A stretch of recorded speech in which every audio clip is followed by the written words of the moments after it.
of Southern California, Valley Sports SoCal, the heart of the fan. It's finally showtime. After 6 months of staring out the window and waiting, Angels baseball is back. And fans get to see their favorite players today. With a star-studded lineup, you won't want to miss it. The Angels take the field right now.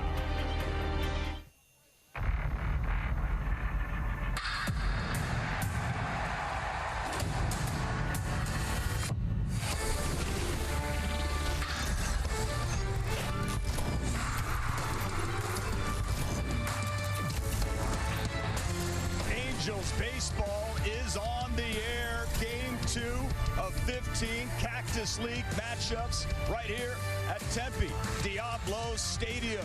And Valley Sports has you covered all season long. It's the Halos hosting the Arizona Diamondbacks, and full capacity here at Tempe Diablo Stadium. It's already great to just run into some of these fantastic Halo fans and welcome everybody. Great to have you with us. With Mark Gubaza, I'm Patrick O'Neill. Not only these great fans, but some pretty good players on the field today. Patty, first of all, the fans being here, the excitement level, and you mentioned the guys in the lineup here today. Mike Trout in there, David Fletcher, Jared Wallace, and Showtime Shohei Ohtani in the lineup as a designated hitter today. All right, so the first time we've seen Mike Trout in an Angels uniform since May 17th of last season, when unfortunately he went down with that calf injury and was unable to come back. But when he got hurt, 36 games, he was on an absolute tear, hitting .333, on base percentage .466, slugging .624, OPS over 1,000, leading the American League in those categories. We had a chance to speak with Mike, wanted to know first off how he was feeling. Feel great. It's the best I've felt in a while. No issues with the calf. Don't feel it at all. Great off season and great off season workouts and no setbacks, nothing.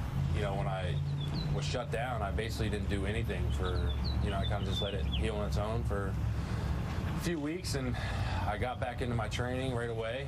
And the first week and probably 2 weeks, I felt it, just like a little tightness in there, and then it went away, and I haven't thought about it since.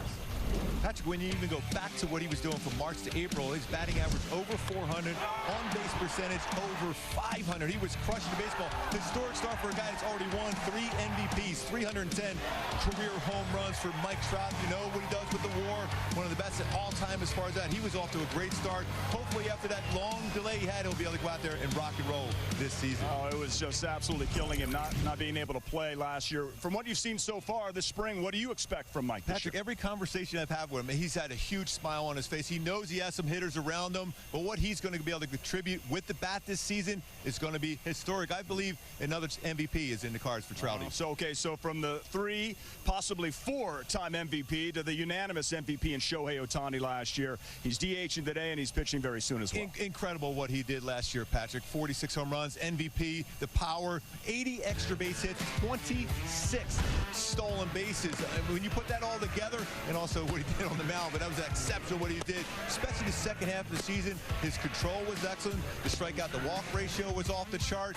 A unanimous MVP because what he could do, and I still remember that home run he hit that last game of the year against Seattle, a mammoth home run, along with many other majestic home runs during the season for Showtime Shohei Ohtani. Well, you've had a chance to see him also this spring. You've seen him take some BP against Thor, and you see him pitching some bullpen. So what are you expecting from Shohei? What can he do for an encore? That's what everyone keeps asking. I think he's going to be better because he knows his body better. And I think what he said just the other day when somebody asked the same question, he goes, I feel stronger than I ever have in my life. And when you think about the season he had last year, boy, those numbers are going to be incredible again. Well, he was an all-star, certainly deserved that. For another all-star, Jared Walsh. For more, here is Erica Weston. Thanks very much, Patrick. Well, nothing about what we saw from Shohei Ohtani in 2021 was a surprise if you ask the team, and a lot of the same can be said for their first baseman, Jared Walsh. Coming off of his first all-star season, really a breakout season for Walsh in many ways, cementing himself as an everyday player. As we take a look at some of his numbers from the 2021 season, his ranks among all American League first basemen, top 5 tied in some of the most important statistical categories. 38 home runs on the year, including 38 doubles, as well as the slugging percentage and OPS. I had a chance to talk to Jared Walsh yesterday, who told me that the long baseball season and some of the difficulties he went through gave him an opportunity to better navigate a long season, and now he has the tools that will help him manage a long season this time around. And here's hoping we see another all-star campaign from the Angels first baseman this next season, as he has now completely cemented himself as part of the Angels infield moving forward. Patrick? Thank you, Erica. We have set the stage, and now it's time to play some baseball. When we come back, Angels, Diamondbacks, right here on Valley Sports.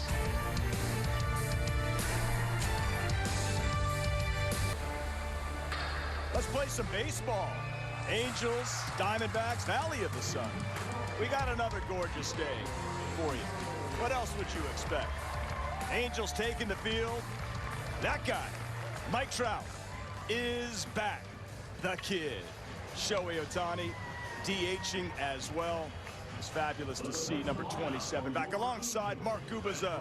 I'm Patrick O'Neill, 30th season here for the Angels at Tempe Diablo Stadium. Let's take a look at the Arizona Diamondbacks lineup. Lavello's team is Carson Kelly catching, David Peralta in left field, Christian Walker first base, Jordan Lupo at DH, Nick Ahmed, excellent player, shortstop, Josh Van Meter, second base, Braden Bishop at center, Drew Ellis, the hot corner, Jake McCarthy is in right field. On the hill for your Angels, Gooby, Daniel Ponce de Leon, his first time in an Angels uniform. And Daniel, good fastball. Those a lot of them, over 70% of his fastball, 92, 96 range with an occasional cutter, curveball, and a very good changeup. My go-tos for Daniel to have a good game here today is really got to establish that changeup and use that and have confidence in that all-speed pitch, have a feel for that early on, and then get swing and miss on that four-seam fastball, upper part of the strike zone. He will get a lot of swing and misses and pop-ups on that four-seamer. The defense behind Ponce de Leon, Anaheim native, by the way. Ponce de Leon, we have a lot of those here with the Halos. And we got Justin Upton, Jay Up in left. Mike Trout is in center, where we expect to see him all season long. And Taylor Ward is in right. Not to be confused with Tyler Wade at third base. David Fletcher, shortstop. Luis Rengifo at second base. And Jared Walsh is at first base. And doing the catching for Ponce de Leon is Max Stassi. Maximus is back. Gooey, we have a Taylor Ward. We've got a Tyler Wade. We have a Jared Walsh, and not playing today is Brandon Marsh, but just want to get that out of the way, you know, nice and early. That's a good decision on your part, Patrick. And we saw Tyler Wade. That guy brings some serious energy to the ballpark and a lot of speed. We're expecting a full house here today at Tempe Diablo Stadium, and around 10,000 spectators back to full capacity. Making my way to the field and back alongside Mark Kubica. No easy task. Gooby, first pitch is a strike. Of course, Gooby was unable to get his pretzel yesterday. Hohokam, and again a struggle for you here this afternoon. Okay.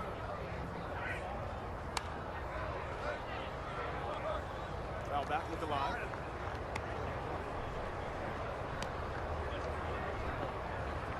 I'll have a slight little technical difficulty with my man's microphone. If I have to carry the show today, we're in trouble. 3:41 is the time of yesterday's game. Angels ended up losing 10.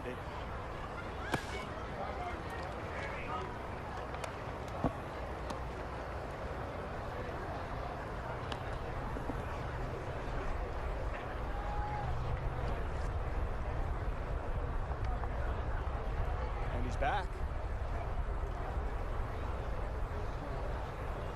Have to drop the old, can you hear me now, Gooby? Got you now, Patrick. Okay. Can you hear me now, Patrick?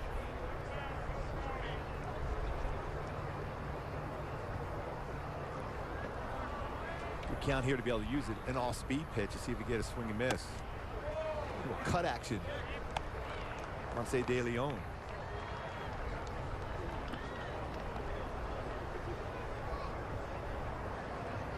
can run that four-seamer up there to 96 miles an hour. There it was, four-seam fastball getting a punch out above the strike zone. Carson Kelly going down on a swing and miss. Start here by Daniel, I'll say De Leon, four-seamer above belt with some running action. Big strikeout, good spot. He'll run that four-seam fastball, throw over 72% of his pitches, four-seam fastballs. David Peralta up now, the lefty, good speed, 8 triples last year. So it's off, an all-speed pitch falls behind 1-0.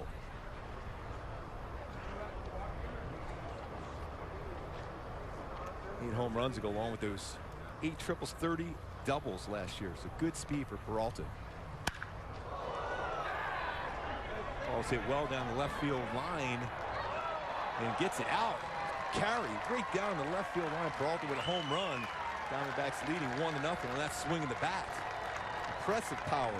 It's a 340 shot down the left field line, opposite field power. Stay back, let that ball travel deeper in the strike zone. Hits it out left field down the line. Another one is four-seam fastballs. The trouble with a four-seam fastball, if it stays out over the plate, power hitters, if you can stay on it long enough, you can hit the ball out well the other way, and that's exactly what it did. Well out left field. Diamondbacks up 1-0. Mark, excellent job, by the way, on the play-by-play. This trying to be you, Patrick. So that's how it's done. Apologize for the audio issues here. 1-0 D-backs. We're expecting to have Perry Manassian joining us, Gooby, next inning. Really busy offseason, a busy second offseason before the start of spring training camp, and even continuing today. Christian Walker now up for the D-backs. Going foul. Get a chance to talk to Perry about the revamped bullpen. Ryan Tepera locked up. Archie Bradley, who you had a chance to speak to this morning, along with Michael Lorenzen and Patrick Sandoval. Busy morning for you. Yeah, I mean, they were so excited to talk. Archie Bradley, he's got a lot of energy. Even Patrick Sandoval told me, he goes, I asked him, who's the guy he's looking up to already? He says, Archie Bradley. I said, well, he's been here for like 1 second. He goes, it doesn't matter. He came into the clubhouse and right away he has a presence about him. He's been doing this for a long time. He's been in those pressure situations, closing games, and he brings it every single day, and he just loved the atmosphere in that clubhouse now. So important to have that in the back end of the bullpen. I liken a closer or, you know, a reliever that comes into these pressure situations in hockey as the fighter, right? I know that's not much in hockey anymore, that wakes up in the morning and has to think, who am I going to fight today? And the fourth liner, the fourth line guy? Well, more important than that, just the fact that there's a walk to Walker. Just realized I said there's a walk to Walker. Texas Ranger. Because the fighter or that type of player knows he's got to wake up what's going to happen today. The reliever has no idea what type of situation. You have to have that type of mindset. Bradley has it, Tepera has it, we know Iglesias has it, Loop has it. Yeah, you want to have that baseball in those big moments because the game is on the line when you have the baseball. And that's what you dream of as a guy coming out of the bullpen, those pressure situations. Could be the 6th, it could be the 7th, 8th, certainly the 9th inning. Runner on first. Jordan Luplow is now up for the D-backs. A team, Gooby, that lost 110 games last year. Torey Lovullo is back, but that's not a great year. What's the situation? What's the feel with the Snakes right now? I've known Torey for a long, long time. He comes to the ballpark every day expecting to win games. Last year, they had a tough time in May and in June. You expect this team to, there's some different players on this roster. The pitching staff you expect to be better. Brent Strom is one of the best. Maybe one of the best of all time as far as the pitching coach is going to help them out. You just feel that they're going to play a little bit more consistent baseball in a very, very difficult division where you have the Dodgers and the Giants and what they have done already this offseason into the spring training. So it's not going to be easy for them. They expect them to play much better baseball this year. Well, that's good. Great fans here in Phoenix, Scottsdale, Tempe, Arizona. Tremendous fans. A chance to see the middle of this infield for the Angels. Mark Fletcher at short, Rengifo maybe get a ground ball and see if they could turn two.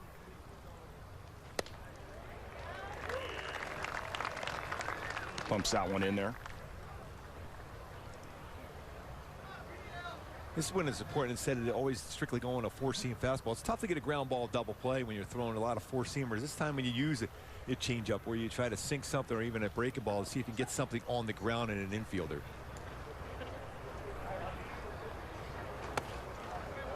Let's take a look at Ponce de Leon and his arsenal. I know you're talking about the different usage of that four-seam fastball. 74%. And pretty much know that he's going to be going to that the majority of the time, and I imagine the hitters are looking for that as well. And sometimes when you look, you see a 10% cutter. That could be, some people might think that it's more of a slider. So it's some kind of a breaking ball going away and down, get it to sting off the end of the bat. That's how you get a grounder.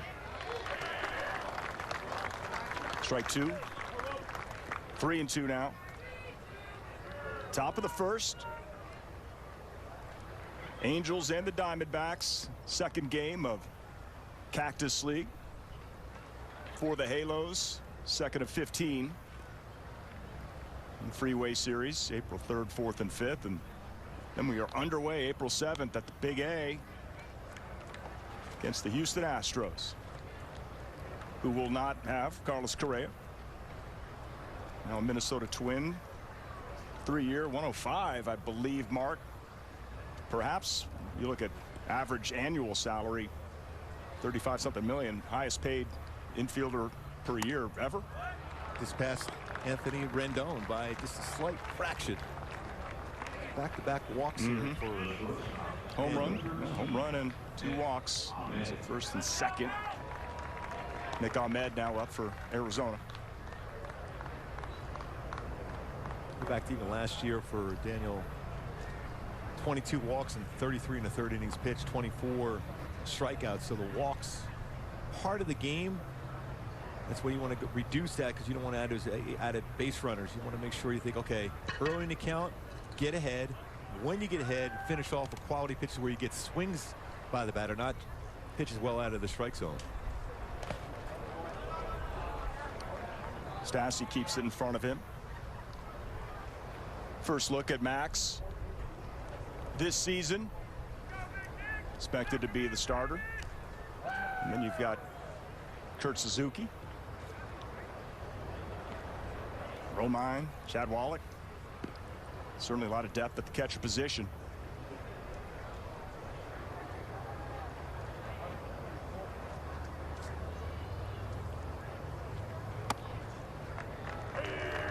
Strike to Ahmed. It was good oppo power from Peralta. The D-backs on the board, 1-0. Guy knows a little about opposite field power. Let's hit it right over the batter's eye here. Tempe Diablo, Shohei Ohtani. Excited to see him swing the bat here. Most difficult thing is a fielder right now. A lot of pitches out of the strike zone. You want to keep them on their toes. At some point, Torey Lovullo may have these guys on the move. 2-1, 1 out. Foul back.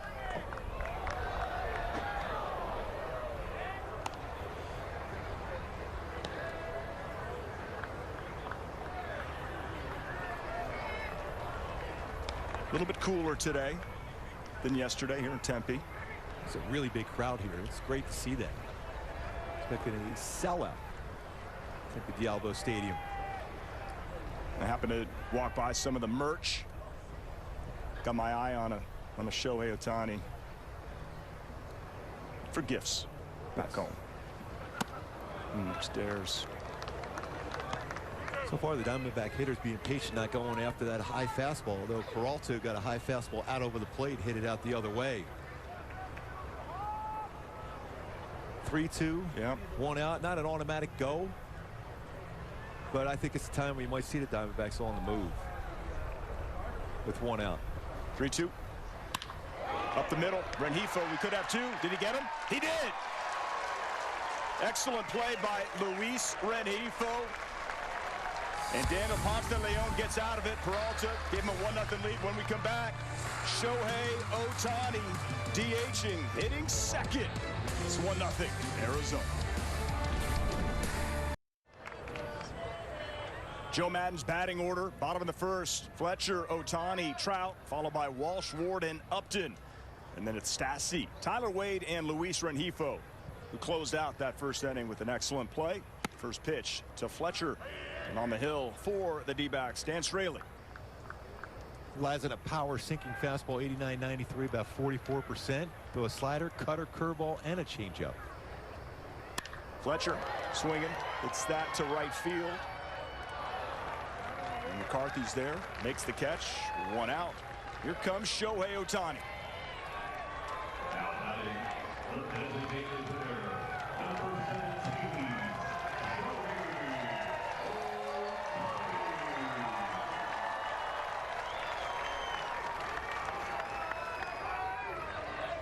Nice hand for the reigning American League MVP. Ohtani's seen Straley twice, I believe. First pitch he takes. What's Ohtani's approach here first at bat, spring training? Over spring training, you see Shohei Ohtani. He's thinking up the middle. He's hit one over the batter's eye, dead center field. Left center, center field approach. Fouled that one off, hopefully. Didn't nick anything there. And the thing, Patrick, for most hitters, especially guys that are going to be in your everyday lineup, is just getting that timing together. Reading pitches.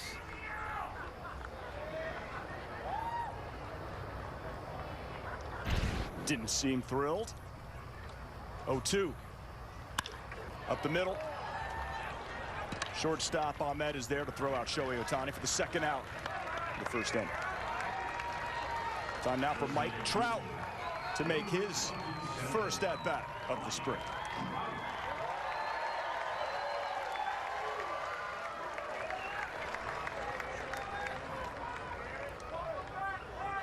Gives a little tap to catcher Carson Kelly and home-plate umpire Ted Barrett.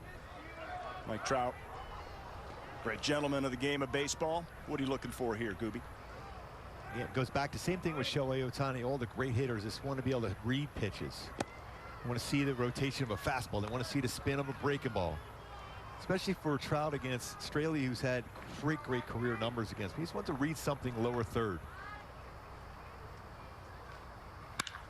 Ground ball, hits it hard. That's a base hit for Mike Trout. Past Ahmed. Such a nice, easy, compact swing. That is great to see. Great timing. Swing through the baseball, short.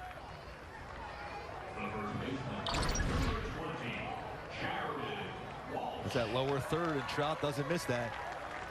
And it doesn't matter if it's a spring training game, regular season game. When you're facing somebody you have good numbers against, you're comfortable. It's not a good feeling as a pitcher, but as a hitter, it definitely is. Now 14 for 27 versus Straley. We were working on math yesterday. I'm pretty sure that's over 500. 500. Okay, thank you. Ooh. Not good. Jared Walsh gets plunked, seems fine. Straley hits him. First and second now. Remember last year when Jared Walsh got hit by a pitch? He goes, hey, I have no problem. It's good for my on-base percentage. But sometimes that doesn't feel real good. The wear went on the tricep. It has that protection. Yep. Hey, your first test of the game now. You got Taylor. Yeah, I'm ready. This is Taylor Ward. 65 games last year, Mark. We had a chance to speak to him. He had a great offseason, but also struggled at times. Dealing with some COVID. One of the nicer guys you'll ever run across. Comes up in a good situation with first and second. One down. Strike one. Big thing over the last year plus for Taylor Ward. The changing approach, going, all right, line drive left center field, line drive right center field. This, when he first came up, he was all about trying to lift the baseball, that launch angle, and he got himself in a position where he was missing a lot of pitches he would normally hit well. Got back to that good approach and hit the ball harder. Crowded outfield. Taylor Ward he's a big leaguer. Excuse me, he's a big leaguer without a doubt. But right now there's a surplus of outfielders for the Halos. Ward in right field today.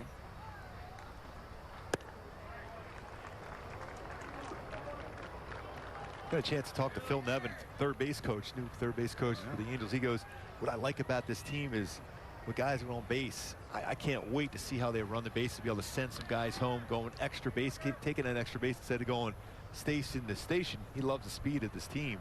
An opportunity with Trout at second, a base hit for Ward. 2-1, 3-1 now. So we saw Ponce de Leon in a bit of trouble, got out of it with the double play from Rengifo. And now Straley, first and second one out, 3-1 count to Taylor Ward. A little bit tougher for pitchers, their first outing in spring training, than hitters. Sometimes you're overthrown. You got the excitement level. Popped up. Kelly making a move out of play. And even talking to Michael Lorenzen, he knew, you know, he had family in there. He's a local kid, just like Daniel Ponce de Leon is from Anaheim. You have that adrenaline go, but he was able to keep it under control. And that was the thing. He threw the ball so well. There's 22 pitches yesterday in 2 incredible innings. You saw that his changeup's good. It's tough to throw a changeup when the adrenaline is going so hard and you're trying to throw the ball so hard. It's a tough pitch. It's a field pitch. But he had a good feel for that changeup yesterday.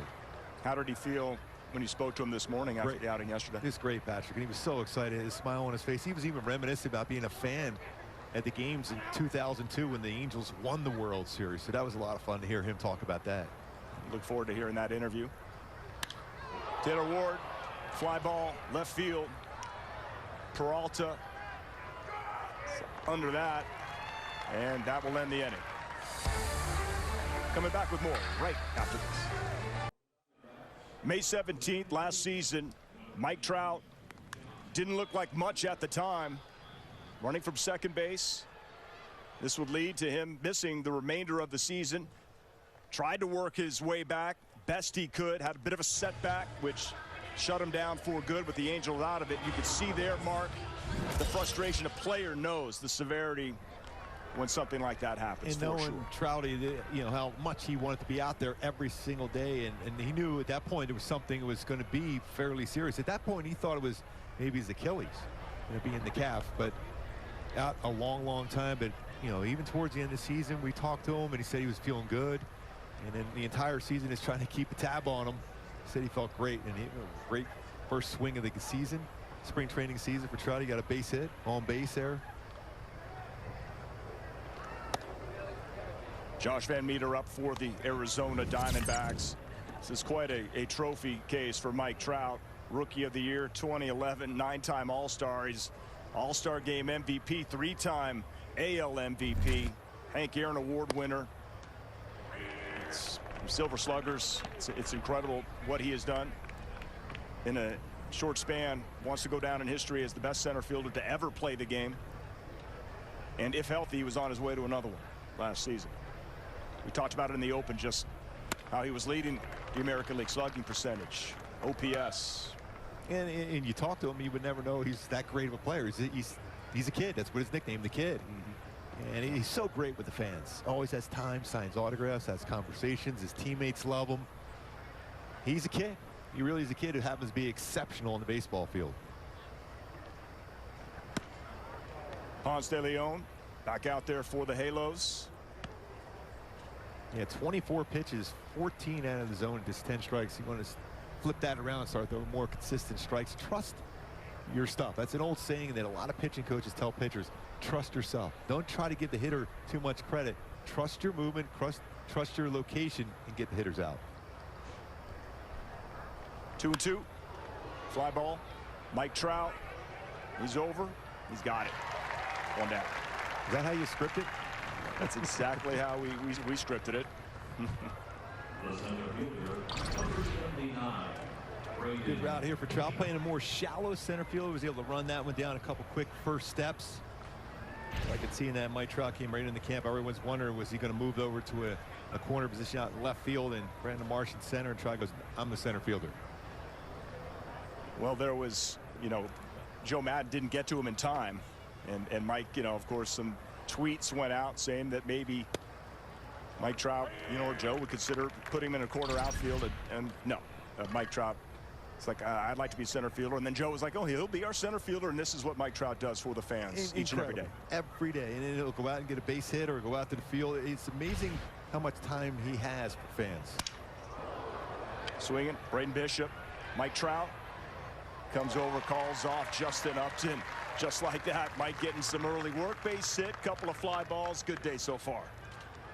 Well, a solid read off the bat and jammed him. He's able to run that one in, and Justin Upton being a smart left fielder, get out of the way. Two big guys going for that baseball. Good communication. That's the important one. Mike Trout has been out there. We talked about it since May 17. It's the communication with your corner outfielders to make sure everyone's in line as far as center fielder is the quarterback of the outfield defense. Third baseman Drew Ellis now up. 2 quick outs for Ponce de Leon. First pitch swinging. Jared Walsh has it. 3 up, 3 down. It's 1-0. D-backs. Angels coming up. Angels fans, come on out to the Big A every Saturday night home game for post-game fireworks. For more information, visit angels.com/promotions. By the way, nice bounce back inning for Daniel Ponce de Leon. 1-2-3 inning for the La Mirada High School product. Went to Cypress Junior College. Nice bounce back. Justin Upton up the middle. Squeaks through for a base hit for Jay Up. Well, Meter almost got a glove on it. Would have been a close play. So far, Mike Trout, Justin Upton getting their hacks in. What'd you like about this swing, Mark? Well, he had that good balance, and that's the thing with Justin Upton. He's got that, trying to get that stride going. And even talking to Joe today, it's all about getting that foot down before you have that swing path, make a good connection with the baseball, getting that foot down on time. That brings up Max Stassi for the first time this spring, hitting .241, 13 long balls for the Angels last season. Takes a strike. Dan Straley out for a second inning of work for the D-backs.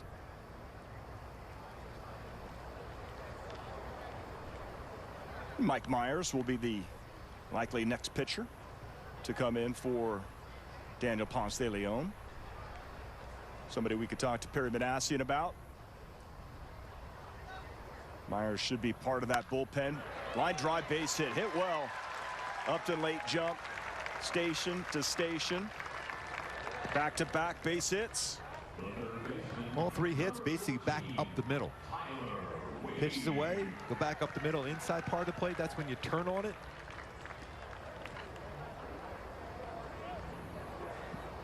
And a lot of speed at the plate now in Tyler Wade. That's the approach you want, especially when you're facing a pitcher that's going to be around the strike zone. We'll try to go in the corners on you. If you try to pull that baseball, it's going to be a rollover ground ball to short. Right-handed batters go right back hard up the middle. And we've seen that back-to-back at bats for Upton and Max Stassi. Mike Trout also, that up the middle approach, that gets it done. Wade checked in long time with Phil Nevin, and he lays it down. He's got the speed, hustling down the line. Did he beat it? He did. Safe is the call at first base. 17 stolen bases for Tyler Wade. That is excellent running. Flying down the line. Yeah, and you look at 17 stolen bases, and a number of times he was brought into a pinch running situation, so you knew exactly what you're going to have to deal with as far as pickoff moves, and catchers aware of that. So that's that kind of speed he has. I mean, Straley did everything well. Gets behind the baseball, makes a firm throw to the first base, but Wade flying down the line gets up infield hits with 3 singles in this inning for Luis Rengifo at the plate now. That's right. Wade up there to sacrifice the runners over, but with that speed, gets a base hit out of it. Tyler Wade playing the entire season with the Yankees last year, up in the bigs for an entire year for the first time in his career. Luis Rengifo hits that one dead center field. Bishop is under it. Justin Upton is going to score easy, and oh, look at Tyler Wade with the speed, gets to second, Stassi to third, and the Angels get on the board and tie it up. Just like we talked about with Phil Nevin before the game, he loves the speed and the way this team is running the bases.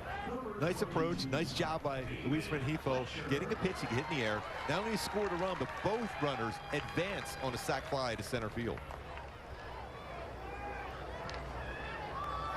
Excellent baseball for the Angels. Now David Fletcher with 2 runners in scoring position. Flew out to right his first at bat.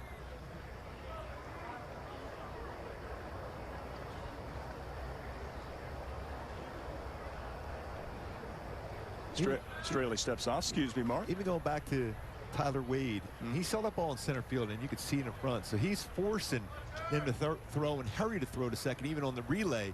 But because they were seeing all what he did on that bunt, how quickly he got in the line, they're trying to be extra quick and to force the mistake. Ground ball to short for Fletcher. Throw over, gets in, but RBI. Angels take a 2-1 lead. Stassi comes in to score. So a couple runs on outs, all because of solid base running, speed.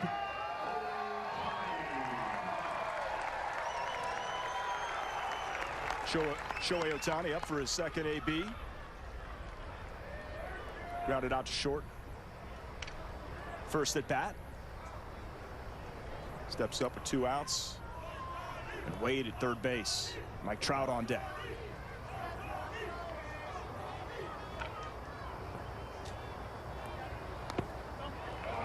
Ball 1. I have a feeling that Ohtani wants a pitch to drive here. I think it was last spring where people realized that he was locked in. He went on to have an incredible season. He was absolutely crushing the baseball. So he likes to hit here at Tempe Diablo. Straley. Opposite field, base hit, RBI for Shohei Ohtani. That's it. So everybody. Boy, Jeremy Reed, the entire coaching staff on the hitting side has got to be loving the fact of what we've seen in this inning as far as swings. Not much of that leg kick, keeps that foot down, inside out. Base hit, RBI, left center for Shohei Ohtani. Angels up now 3-1. Mike Trout is now up with Shohei Ohtani. Great speed at first base. And this is what Angels fans could certainly get used to this year.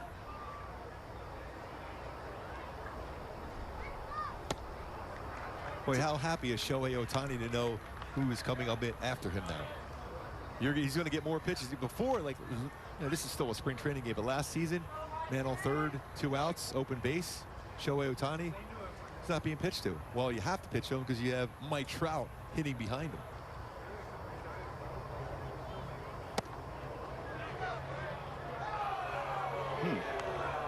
As a check swing, looked like Mike Trout held up from here. Crowd wants Ted Barrett hear that one. 1-1. Perhaps Mike Trout's last at bat of the game. Let's make it a good one. 3-1 Halos here in the second. Boy, Shohei Ohtani walked 5% of the time before Mike Trout got hurt. 19% of the time after Mike Trout was out. It's a huge difference. Nice homework. Digging that up. That was by the brain trust in the truck helping out with that one. I'm just going to give you all the credit. That's incredible. I love to take it, but our men and women in the truck are fantastic. And have to really be nice to get some of those nuggets along the way. Ohtani at first base.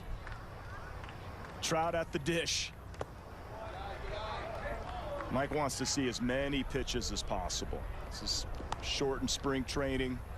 He's been off since May 17th with an injury. He's 100%. He loves seeing pitches. No Anthony Rendon in the lineup today, but just imagine when he is. Yeah, Joe expects him in there sometime early next week, which is good, maybe even as early as Monday when Shohei Ohtani takes the hill. Mike Trout, base hit, left field, squared it up, went down and got it. Mike Trout, 2 for 2. Be hard-pressed to find any right-handed batter better in the lower third of the strike zone than Mike Trout. Yeah, like ever. How short that swing is.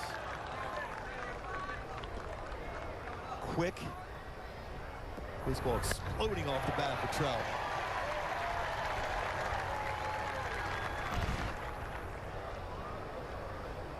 Great Brett Strom out now to visit in Straley. That's going to be a huge. You talk about players, whether it's a pitcher or bullpen arm or a position player, Trauma's really going to help out this pitching staff for the Diamondbacks going forward.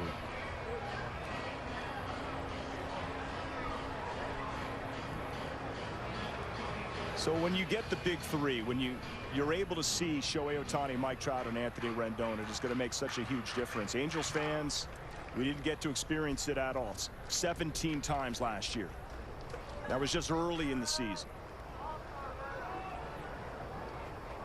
The doubles, the home runs, the RBIs, the on-base percentage, all three of them only playing together 17 times last year. Jared Walsh, first and second. 2 down. 3-1 Angels, second inning. Jared Walsh, all-star. Let's not forget about him. 29 home runs, 98 RBI, just tremendous year. And he was working really hard this offseason. Got to watch a lot of his Twitter or Instagram videos. Also Walsh representing the Angels in negotiations. Did a great job. He mentioned 98 RBIs. Now he has, look, he's going to be having this opportunity often. You know, Ohtani, Trout, and even Rendon ahead of him, being on base, more opportunities to drive in runs.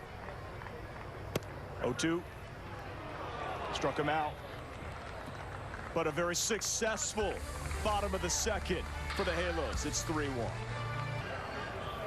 Top of the third here at Tempe Diablo Stadium. Angels 3, D-backs 1. Alongside Mark Gubaza, I'm Patrick O'Neill, pleased to be joined by Angels general manager Perry Manassian.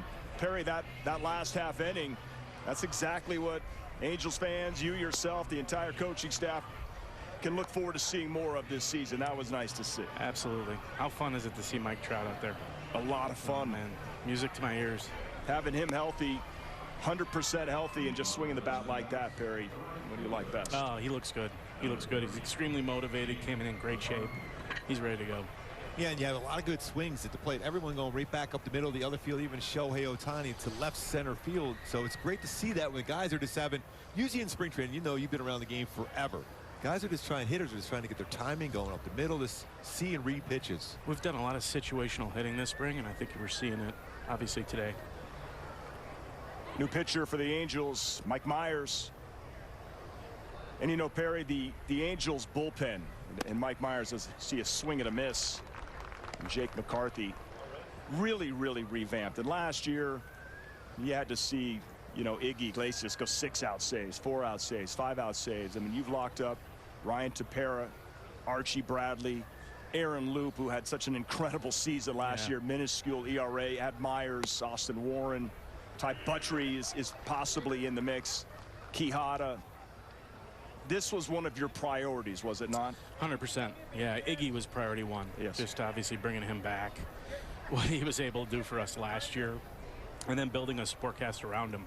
Aaron Loop, we feel like, is one of the best lefties in baseball. Ryan Tepera, Archie Bradley, track records, we like where we're at. In starting pitching, you got Noah Syndergaard, who threw the ball, and we saw this in batting practice the other day, and everyone's, even Shohei Ohtani's going, wow. We saw Michael Lorenzen yesterday in that game. You were watching that too. Next to us, 2 innings, outstanding stuff, 22 pitches. That's what's important when you have a bullpen, a lockdown bullpen. You can have the starters, maybe in the beginning part of the season, maybe they're going 5 or 6 innings before they stretched out, but you have that bullpen, lockdown bullpen, big. We felt like in a short spring, you know, starters might not be as stretched out as they normally would be. Heading into the season, we felt like depth in the bullpen was really important. We took some chances on guys. There's obviously risk to Noah. Being part of drafting him in Toronto, I really like the guy. I'm betting on the human being. We're betting on the human being as far as a baseball operations standpoint. He is extremely motivated, one of the hardest workers I've seen, committed to his craft. I expect him to have a big year. When you look at a guy like Lorenzen, always wanted to start, always wanted the chance to take the ball every 6 days here, and he will get that opportunity. We like what we see. Well, starting pitching obviously is something that is so crucial for this team.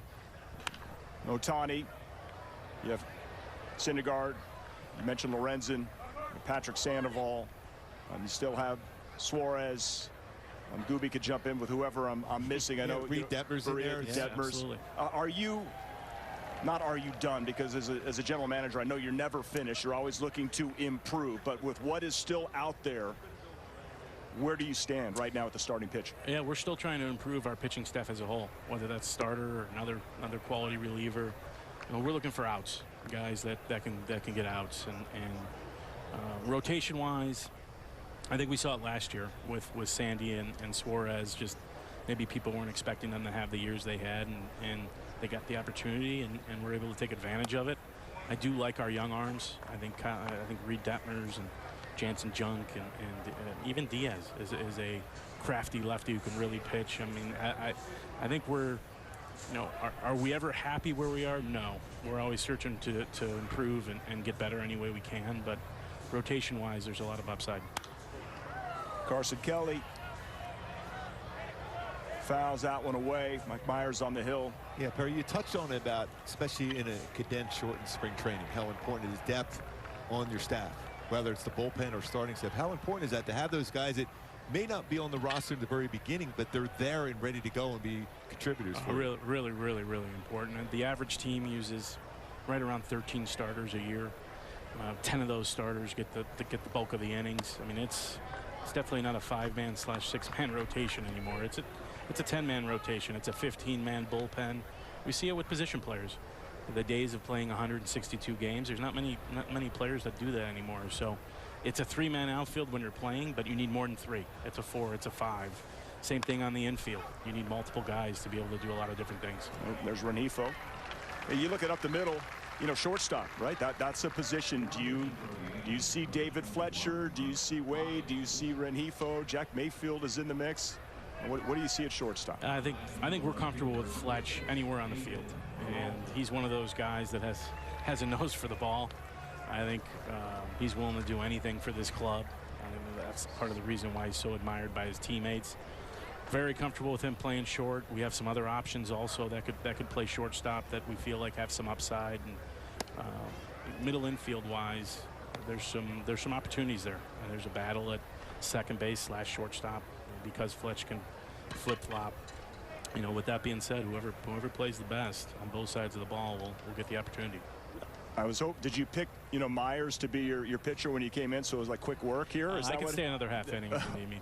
No problem. I don't know. You may have somewhere else to go. Yeah, you got to go do radio. That's all planned. But can I ask you about your off season? Sure. Your life, your second year as GM. How's everything going for you? What's life like? Everything's great. I'm a lot more comfortable this year, obviously, understanding the organization and who we are and what we want to become and putting things in place. And some of the staff moves, I think one of the most underrated moves of the offseason is what we did with the coaching staff.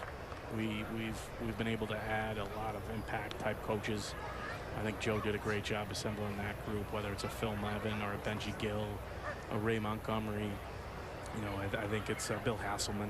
I think those are all very respected guys throughout the industry that will bring a little, not only knowledge, but a little edge to the staff. And you also brought a lot of guys into your player development in the minor leagues as far as coaching staff, and that's what's going to be big for you guys. Yeah, we've definitely made some changes in PD, and you know, we're able to bring in some people with long resumes, heavy track records, whether that's a Trey Hillman, whose resume speaks for itself, Rudy Jaramillo, who's part of our hitting group and is one of the best coaches I've been around. He's one of the most respected hitting coaches in all of baseball. He's been great since he's been with the big league club since the start of spring, and he's been helping, and obviously having that knowledge and track record. Somebody that I think it's been a welcomed addition from our major league hitting coaches. You saw Peralta with the double. Christian Walker coming up with 2 outs. Angels up 3-1 here, top of the third. It was nice to see Joe Adell, Brandon Marsh.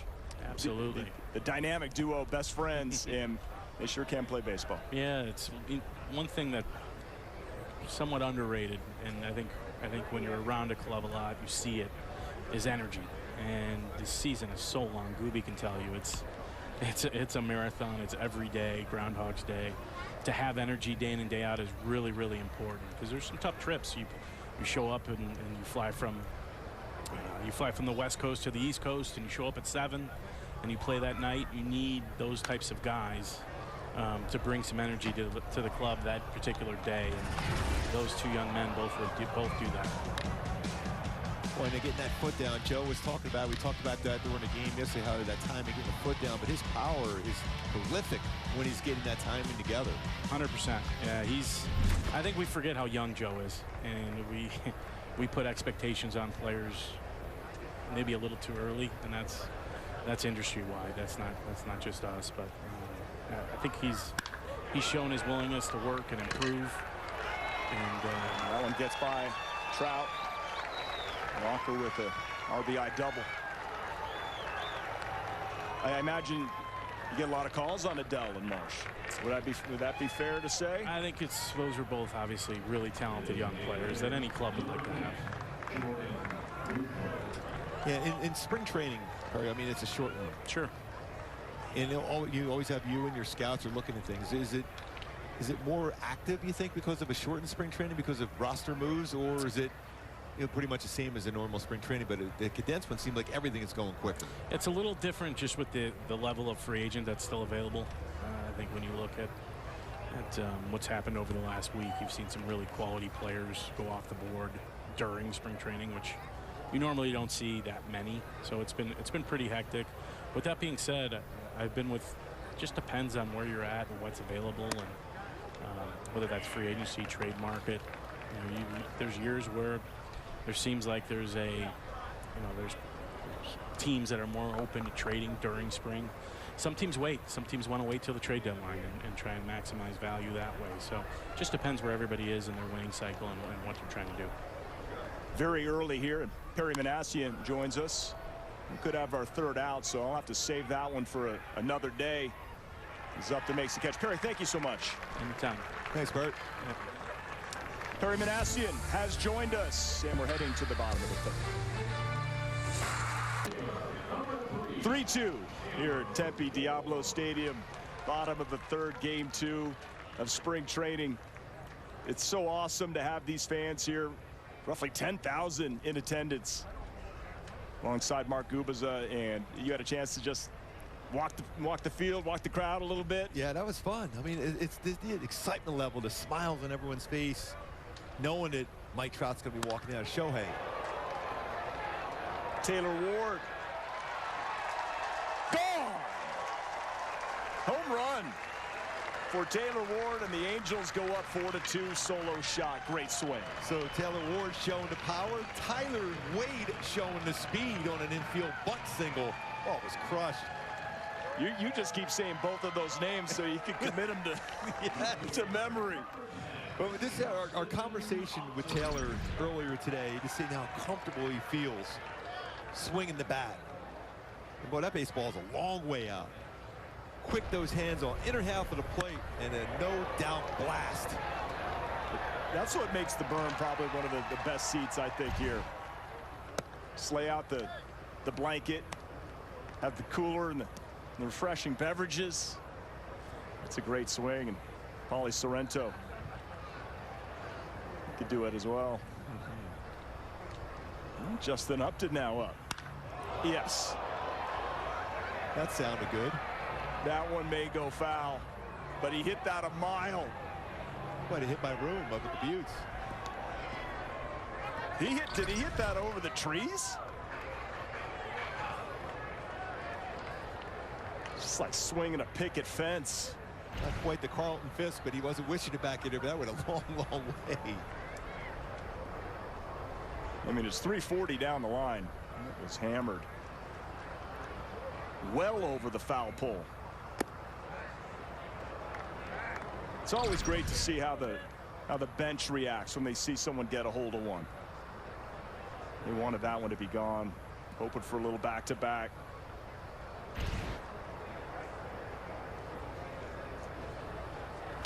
Well, I'll never forget the reaction by Justin Upton in Seattle on the home run that Shohei Ohtani hit in the third level. He put his hands to his head. And yeah, it was like he was in complete shock at that. That was one of the all-time great reactions I've ever seen. It's like Kevin in Home Alone. He was absolutely stunned. Oh, I mentioned Home Alone. Oh, I think it got him.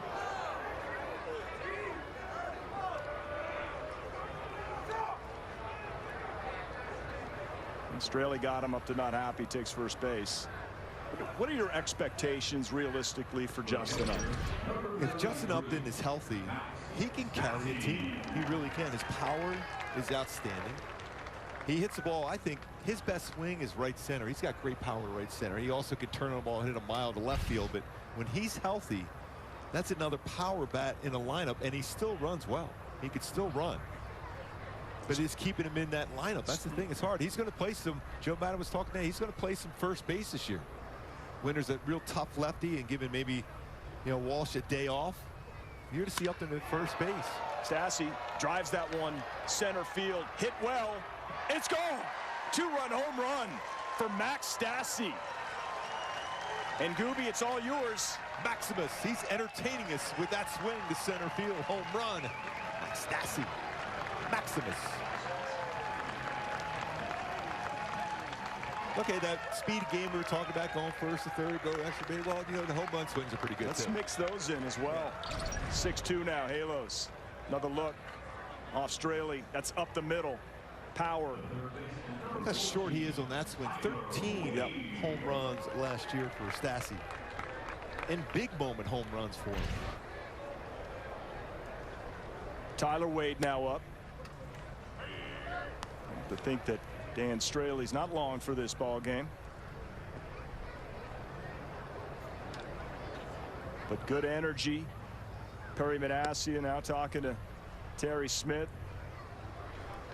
AM 830. Our great listeners back home. Well, the bottom of the order, 5 through 8, all 6 runs scoring there. So you're seeing some balance. You got Trout at the top. Shohei Ohtani up there too, but that bottom part of the lineup, you're talking about stretching the lineup 1 through 9. That's what you have to do to be able to be a successful team. Balance in the lineup. As a pitcher, when you see a team that's top heavy as far as batting order, well, then you battle your way through, then you can get that little bit of breather down the road. But when you got that balance in the lineup, that makes it very difficult to pitch. Strikeout. Tyler Wade. I know it's only game 2 of spring, but you look at this Angels team, I think it's starting to make a little bit of noise, and it's starting to get a little national recognition. This lineup, what they did with the bullpen, really think that this is going to be a good Angels baseball team. I know they've been under 500 for 6 consecutive years. You got to go back to the 70s since that's happened. Now 2 additional postseason teams this year. Don't sleep on the Halos. Just got to keep them healthy. That's what you have to do. You got to keep everyone in the lineup as much as possible. Yeah, the depth will be, dealt with this year because of the shortened spring training and the schedule itself. You're going to have a lot of double headers and not as many off days because of the pushback start of the season. You get a 162 game schedule. You need that depth in your organization, but you're seeing some really good swings already. We saw it yesterday with some of the youngsters, with Marsh and Adele. Sac fly RBI for Luis Rengifo, who also made a tremendous defensive play for a double play in first.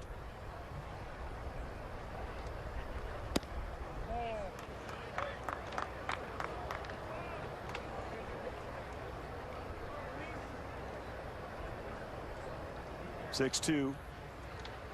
Seen a bit of everything from the Angels offense here today. Rengifo chops that one foul. We've seen the speed game. We've seen the power game. We've seen sac fly. We've seen runners advance on fly balls. Just, early in spring, it's just solid. It's just well coached. Good baseball IQ. You can just feel the good vibe. It's only 2 games into spring training. The good vibes they're feeling. Just talking to a lot of players over the last 2 days, how they're feeling about this team right now. Well, that one is fair. And Rengifo digging for second. Is he thinking 3? He is. A throw, but stand-up triple for Rengifo. It's bottom of the order. And 1 out, which brings up David Fletcher. Let's look at this one more time, Goop. Turns on that one. He's seeing way off the bat. He's thinking, okay, I got a shot at a triple. Nice job of being able to pick up Phil Nevin. The third is waving him home over to third base. It's a good read off that good quick. As much as we saw those good swings going back up the middle, you're seeing some turn on pitches on the inner half in this inning. Taylor Ward, now Luis Rengifo. Early in spring, when you have to dig for that additional 90 feet, probably start to feel that just a little bit. There's running exercises, but that sprint speed as a baseball player, when you're cutting the corners of a bag, it's a little bit different. Yeah, sniper would get me for sure. Fletcher to right field. Rengifo tagging. That's an RBI for Fletch. Rengifo comes in. 7-2 Angels.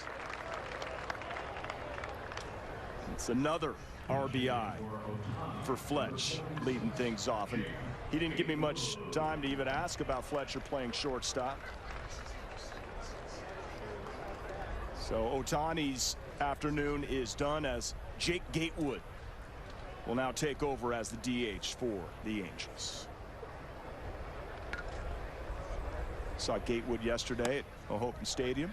Got a lot of power. Sure does.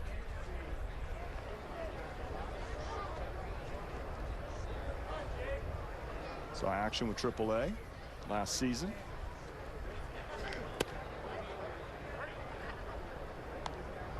Magneuris Sierra is on deck, so Mike Trout's afternoon is also complete. Tee time already booked. Yeah, you know you're feeling pretty good. You're going to get your 2 at-bats. You get that out of the way by the 3rd inning. So it gives you plenty of time to get 18 holes in. As long as you can maybe tee it up by 3, he plays some speed golf too. And he hits it a long way. Gatewood strikes out, but the home runs for the Angels. 2, Taylor Ward, Max Stassi, and the Angels lead 7-2. The day is done for the AL MVP, Shohei Ohtani. And we mentioned in the last inning, July 9th in Seattle, and Justin Upton's reaction marked to this. I'm still stunned how far this baseball went. Everyone was. Kevin! Let me just see this again. That's so good. Ipe was, I've seen that before. Justice was great. He's looking for somebody to say, where did that go? So the starters finished for the day, but Justin Upton stopping by for some selfies and some autographs. Love to see it. New pitcher for the Angels, Jonathan Diaz. 3 games last season. Saw 1 game where he came in relief, and memory serves, he went about 8, finished the game off. Blowout victory for the Angels. My memory's not as sharp as Gooby's, but was that the game that Ohtani hit 2 triples and following up Marsh with the singles? You're just like, this is incredible. But Diaz, filthy left-hander. Perry likes him. What do you think his situation with this Angels team is this year? You're exactly right. I mean, Perry just mentioned his name. That depth you need in this type of season where you might have to go into more than 6, 7, 8 starters. That's what's important, to be able to have that depth and have the confidence he's going to be able to go out there and perform at a high level. Some changes for the Angels we'll fill you in on. We have a new catcher in Austin Romine. In for Max Stassi. It's a ground ball. Rengifo stabs it and gets Ahmed at first. That's a really good play by Rengifo. That's not an easy play. You got to get a lot on the throw. Ahmed runs well. Nice play. So up the middle, Captain Jack Mayfield is now at shortstop. And there's Magneuris Sierra. He is in center field. Joe Adell is now in the game in left field. And as I mentioned, Austin Romine behind the plate. Got all that? Yes, I do. Brother Andrew Romine, former Halo.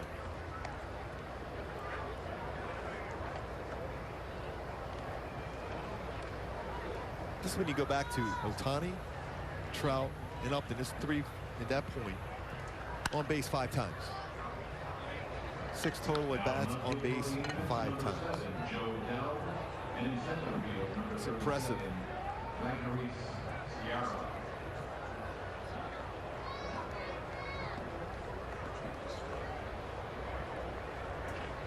Yesterday, the Angels jumped out to a pretty big lead against the Oakland A's. In spring training baseball, 57 total players used. 341. Everybody's shuddering back in the truck. See if we can get some solid pitching here for the Angels here on out. Josh Van Meter is up. Lefty on lefty. That's nasty. Nice pitch. Fastball. It's going to be around that 88 to 92 range, so it's about 57% of the slider. Solid one, curveball, and good changeup. This had some run action. Fastball, and you can either go back in with a fastball because he's probably looking away, or you could try to get him to fish on a slider off the plate. 2-2. Got it. Excellent. Good start for Diaz. Gets Ahmed. Gets Van Meter. Another look. Well, that's pitching. Up and in, down and away. Fastball in, ties him up, opens up that outer half, slider, swing and miss.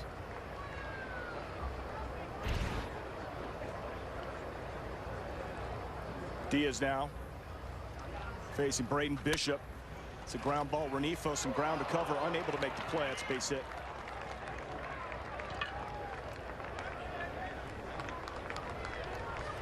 Even though he wasn't able to make the play, you like the fact is Renifo feels right now he's confident defensively. He's going to be able to make every play. And he was ready to dive and get up quickly to make the play to throw the first base, but just got by him off the glove. Went up the middle, made an outstanding play against Ahmed to start the inning. Always talented. And we mentioned yesterday, slowing the game down will maximize that talent for Luis Renifo. Saw a triple, scores a run, bottom of the 3rd. Hustle triple, going to his left, going to his right. He's getting his work in here. And you're listening at home thinking, okay, what does that mean, slow the game down? And how it should be easy to do, but it isn't, because you want to impress. You think you got to get to something quickly because the guy's going down the line, or if you're at the plate, you're trying to jump out and get a break ball or a fastball out in front of the plate. But if you slow it down, you can see everything much clearer if you slow the game down.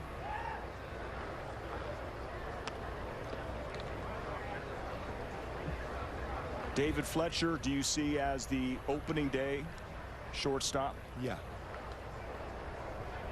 I mean, he was drafted as a shortstop. He's just a really, really good all-around player. Gold Glove finalist at 3rd base. Gold Glove finalist at 2nd base.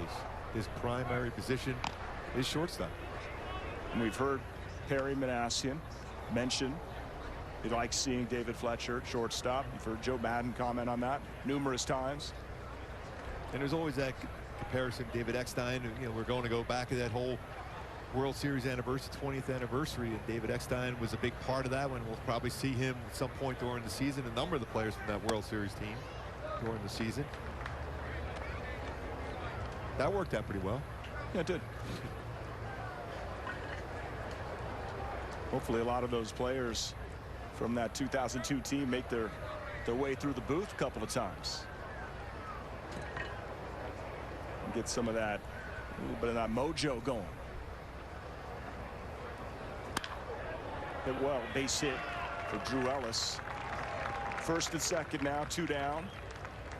Top 4. Yeah, it's funny you were talking about that because Joe Madden was talking about that earlier today with a number of the reporters about what the kind of characters were on that team. He said some guys, it's some high energy guys who were quiet, but said every single guy, there wasn't a lot of walks as far as their offense, and they were swinging the bat. But their goal was not to strike out. So they weren't going to walk, so they were putting the ball in play. So even with 2 strikes, their 2-strike approach was going to we're going to make contact. We're not going to try to hit the ball out of the ballpark every time. We're making contact and forcing the defense to make plays. They did have some power in there. Troy Gloss and Tim Salmon and GA, they had some power in there. Adam Kennedy had that 3 home run game in the postseason that year. So there was power, but it was that consistent contact approach was really good and consistent for that team. to be able to win the World Series. That's what he wants from this team. We saw that in that second inning where, I mean, the first inning we had the hits up the middle. Swinging and going exactly where the pitch is being thrown to you. They also had that energy in that dugout. Ersty, of course, you know, these guys showed up to play baseball the right way. Here's Jonathan Diaz now. I can't wait to see him come up to the booth. He was intense every second he was on the field. Same thing when he was head coach at Nebraska. Sitting next to a man that was pretty intense every single time he took the field. There's another hard hit ball to right field. McCarthy, base hit. Runner coming home. He's going to score. Bishop makes it 7-3 now. So Diaz gets 2 quick outs. Now 3 straight hits. Runners remain first and third.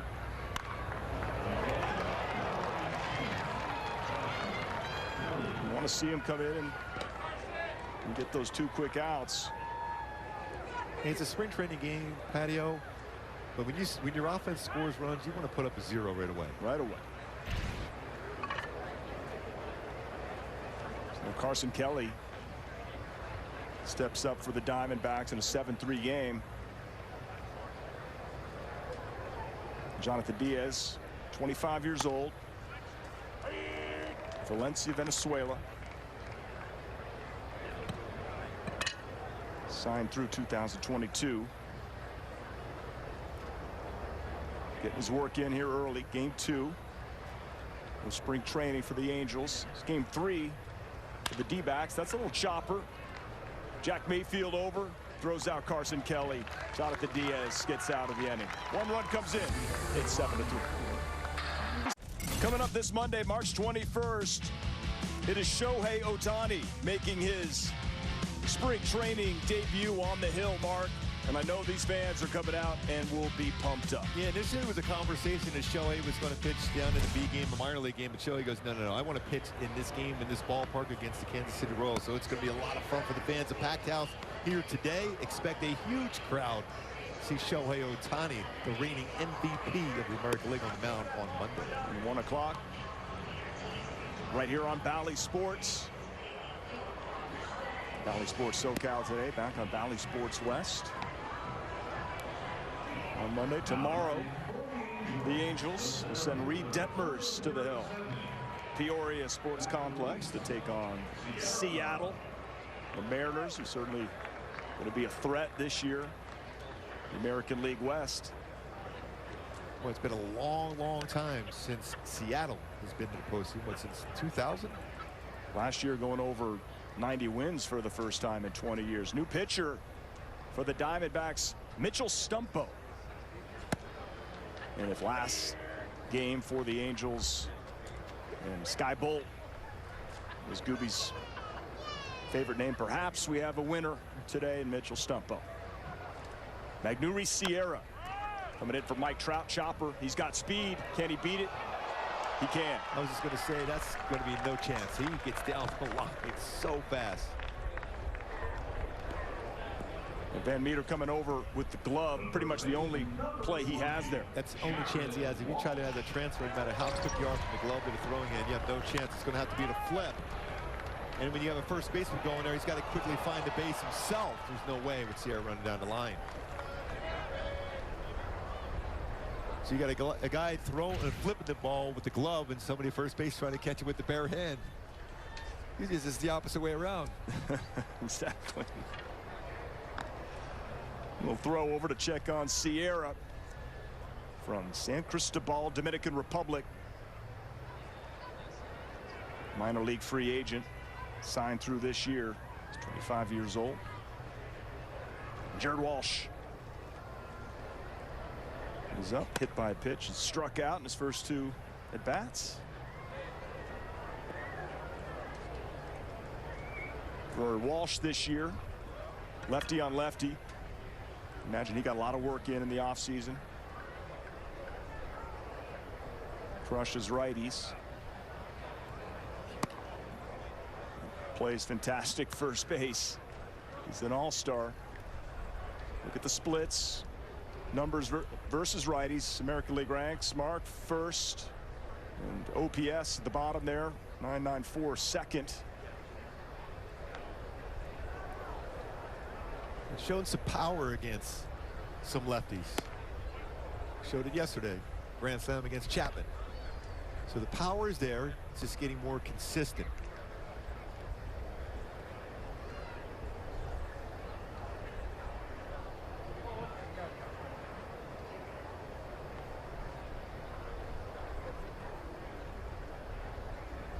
Sierra at first. Good speed. Walsh swings. Fly ball right field. McCarthy is there. First out. Taylor Ward coming up. Last at bat. Back in the third inning. Make no mistake. Crushed that one for his first home run of the spring. Well, he is extremely strong. Former first-round pick as a catcher. Halos showing those quick hands and power left center, well out. Ward and his wife live in the Arizona area. By the way, wouldn't be surprised if Sierra's on the move. Kelly threw out 23% of base runners last year for the Diamondbacks. It's a good opportunity to try to steal a base. We had Joe Madden on the broadcast yesterday, and it's interesting just to hear how his mind works, thought process as ball was in play, and who's got the go, who doesn't. He was leaning. He was definitely going on that one.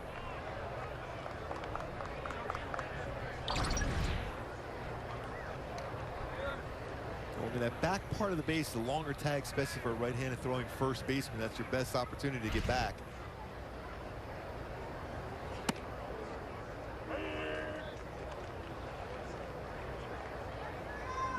Bottom of the fourth. One down, 7-3 Angels.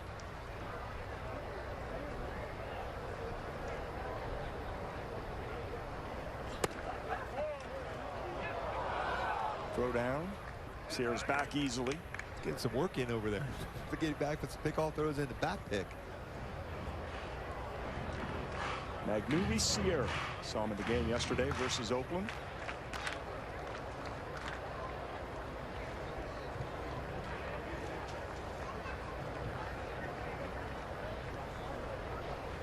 1-1 here to Taylor Ward. Swing and a miss. 1-2.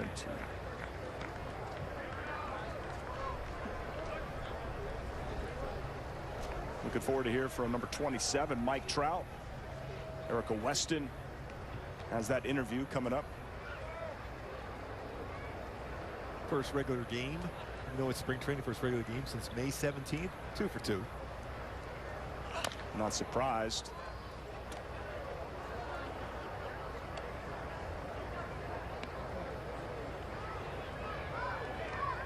Aren't the excitement, the anticipation of having a healthy Mike Trout with Shohei Ohtani, with Anthony Rendon, with Jared Walsh, David Fletcher, Dell, Marsh, Upton. It's revamped bullpen. It's a nice piece of hitting. Taylor Ward taking the base. The extra bases. Sierra first and third. It's amazing. There's absolutely no hesitation. That's base hit to the left fielder, left center. No hesitation whatsoever by Sierra. He was going all the way. That's what their thought process is. We're always going to try to take the extra base. Force them to make a perfect throw. We saw a good throw relay at the plate yesterday. Gatewood was tagged out at home plate. But still, you're forcing that issue. There's scouts all over watching this. They're saying, well, the Angels are being very aggressive. On occasion, that causes an outfielder to make a mistake trying to charge a baseball quicker than normal if you're just going station to station. Good ball game so far for Taylor Ward. Now Joe Adell, first at bat of the afternoon. Takes high. Yesterday, 2-run home run and a base hit for Joe Adell. 4 home runs, 26 RBI, 35 games. Was really coming on and missed the last little bit of the season with injury. Swing and a miss.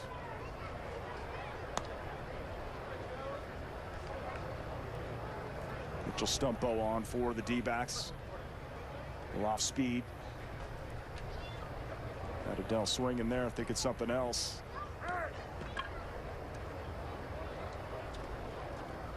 Joe just wanted to slow things down right here, get the most out of this at bat. First and third.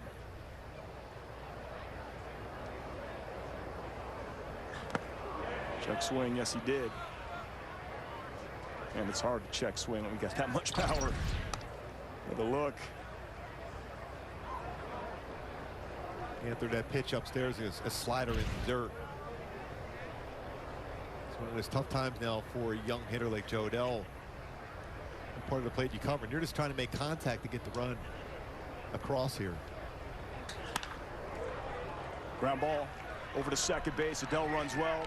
Double play. And Stumpo able to get out of trouble. Angels, though, still up big in this one. Angels with a 7-3 lead here at Tempe Diablo Stadium. Mike Trout making his Cactus League debut today. As Mark Gubicza said, we haven't seen Trout in a game since last May. We had a chance to catch up with Trout a few moments ago, who told me he was quite anxious to get in the game today. Here's what he had to say. Oh, yeah. It's been a long time. Just excited to be out there and healthy. Feel really good, so. 2 for 2 at the plate today. I imagine you felt pretty good in the box, just couldn't wait to get back out there. Yeah, no. You know, I was a little anxious to get out there before the game. Felt really good. You know, 2 at-bats, seen some pitches. You know, first live. I mean, I took live the other day, but I was just tracking. So just being able to go out there and be with the guys, fun. Those guys good. Ohtani, it's nice to be able to be in the lineup about Ohtani again. Yeah, for sure. I think everybody's excited with this team. You know, it seems like we're adding some new faces every single day. So it's trying to get better, and it's gonna be fun. Are you approaching the start of spring any differently, considering the time missed and it was pushed back, as far as how the body feels? I know you said it feels the best it's felt in a while, but there's been some time. Yeah, you know, I'm gonna keep the same. Just every spring, I just try to feel good at the plate. You know, the results will come. Getting the body under you. Obviously, I haven't played in a while, so and that's just gonna be big for me. Hopefully, you know, come out of it good tomorrow and see how it goes. But yeah. What are next steps for you? Play 2 in a row. Do you think Joe's going to line it up Shohei 2, you 3, and what are the benefits of that? You got to ask him that question. I have no idea. Like I said, I'm just happy to be in the lineup. Do you like it, though? I mean, yeah. What are the dynamics? I like it. I like it. He gets on base a lot, so he does hit homers, though. So no, I like it. Yeah. You know, the meat of the lineup, it's gonna be pretty good. All right, so he couldn't wait to get back in there today, but I guess Patrick and Gooby, we're going to see him tomorrow, it sounds like. Erica, thank you. Erica Weston is joining us. Considering we're talking superstar status of Mike Trout, what was the vibe? What did you experience the way Mike interacts with you and the other reporters? Well, couldn't be nicer. That was the first time I had been able to interact with him, and you could just tell how excited he was to be talking about playing in an actual baseball game. You know, he's a baseball lifer and incredibly good at his craft, and rightfully so. Couldn't wait to talk about his short outing here today. Yeah, I just love this smile on his face. You know that's what you want to do. You want to go out there and play. And no matter how many years you've done it, when you go out that first time out in a long time, it's always a thrill for him. All right, Erica, thank you so much for getting that interview in with Mike Trout. Jonathan Diaz gets 2 quick outs here, and looking back at the way Mike Trout was able to swing the bat 2 for 2 this afternoon. And the thing, he said it's all about getting his timing together, swinging the bat, but defensively, it's a lot different than just getting those fly balls hit from a coach. It's a different read off the bat. Depending on who's pitching, the baseball will go off the bat differently. If it's a breaker ball, it's going to come off. Fastball, left-handed batter, right-handed batter. So seeing Trout getting those routes and being challenged a lot in those 3 innings out in the outfield was important for him, just to get that read defensively. Yeah, you know he's going to be fine swinging the bat, but defense is also a big part of the game. He swung the bat great, made perfect contact, went down and got one for a base hit, a couple of fly balls, but he's probably thinking about the one that got by him to the wall. But you know he is. He's a perfectionist. Every time someone challenges him, whether it's chasing high fastballs out of the strike zone, or are you stealing, you're not stealing enough bases, or your defensive metrics, or they need to get better, this and that, Trout will always go to that next level because he's going to work that much harder to prove everyone wrong. So much attention this year is going to be placed on Shohei Ohtani. Line drive, loop low, right to Joe Adell for the 3rd out. of the inning. So Jonathan Diaz goes 2. The Angels are up 7-3. Mike Trout in his career, if you look at WAR, he's climbing the ranks. All time, first 11 seasons, Mantle, Williams, Ty Cobb, Babe Ruth, and Mike Trout right on their heels. And the point I was trying to get to, Mark, was Shohei Ohtani essentially taking over, and with Mike Trout's injury, perhaps that helped quiet things down. The face of baseball, cover of MLB The Show. Mike Trout can maybe fly under the radar despite having some of the greatest numbers of all time. When you see those names that Mike Trout is associated with their all-time in WAR, I mean, it gives you goosebumps. I mean, Mike Trout is being in that same category with the immortals of the game of baseball, and that's the thing that's so impressive. And I've said it a number of times this offseason and coming into spring training, I think he's going to have his best year yet. And when you have that kind of protection around you and you have people like Fletch in front of you, so there's plenty of opportunities. He joked around about Ohtani hitting home runs, maybe not as many guys on base, but there's going to be enough when he's going to be successful driving in runs. A little flare for Austin Romine for a base hit. There's a lot of hits in that catching position today. 3 for 3. Up and down this lineup for the Angels have been able to produce so far in this game through the first 4 innings. Good look at Austin Romine. Tyler Wade remains in the ball game. Yeah, it really is going to be incredible to be able to talk about Mike Trout and Shohei Ohtani all season long. Anthony Rendon could put up prolific numbers. He enjoys flying under the radar. Yes. But I even go back to, remember we were talking to Phil Nevin today. He's talking about how Shohei Ohtani last year was the best player in the world. He says the best player in the game is point right at Mike Trout.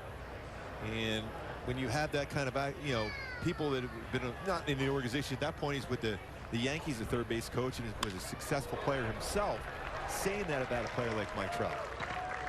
Base hit for Tyler Wade. Back-to-back knocks for the Halos here in the bottom of the 5th inning. New pitcher for the D-backs is Bryce Jarvis. Big number of changes here in this ball game. Perry Manassi was talking about Tyler Wade earlier and a smile on his face. Well, you could see why. He could play a number of positions himself, playing third base today.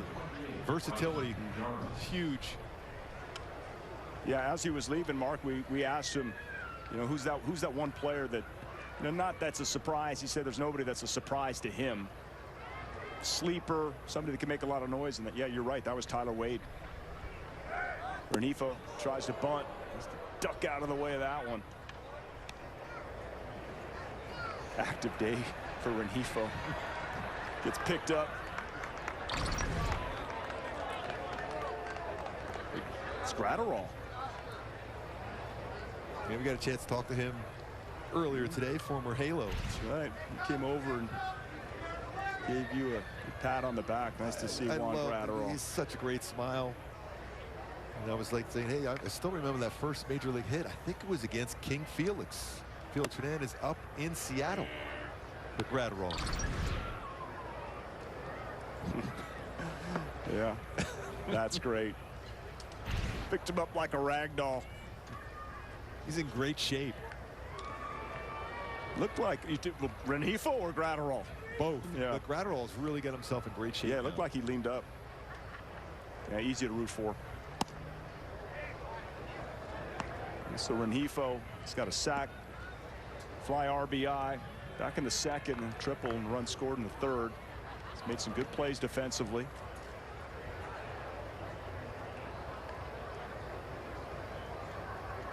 I know it's early, Mark. Just wondering if Renifo's going to make this club.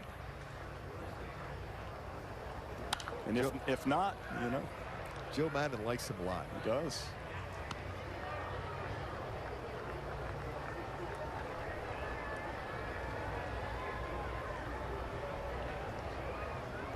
Probably likes the versatility of all these infielders, of Fletcher, of Wade, of Renifo.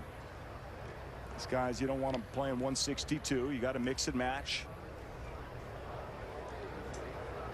Universal DH this year is going to certainly help the National League. 2-2. Foul back. Joe Madden said it best to us yesterday. He said when you have a situation where your middle infielders, and Fletch is going to get a majority of the starts at shortstop. You can't really push it. Certain players that haven't done that throughout their career to play every day. So you need those guys to be able to fill in, move around, whether it's back to second base to shortstop. Rengifo could play some shortstop. Fletch, we know that. You got Matt Duffy could play second base. You got Tyler Wade. Is Gratterall going to pick up Rengifo one more time? Yeah, he is. Okay. He goes, no, I can do it myself. Anytime you could get a laugh from the crowd, I think you got to go back to it. Another look.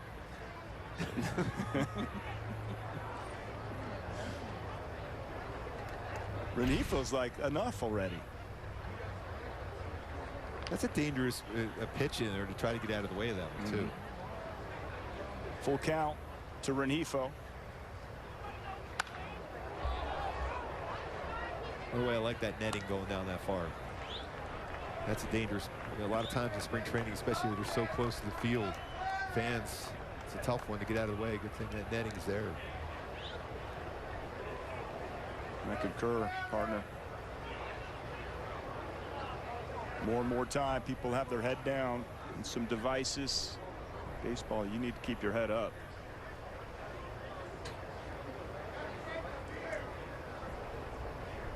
(7-3) here in the fifth. Spring training, you know you're going to hit a wall, right? Here we go. 57 players used in yesterday's ball game. A lot of hits the last 2 days for the Halos. Finished with 15 yesterday. 15 hits. See if we can top that.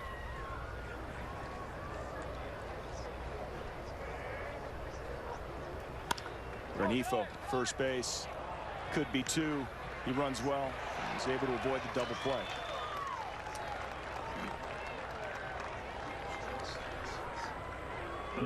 New center fielder for the Arizona Diamondbacks.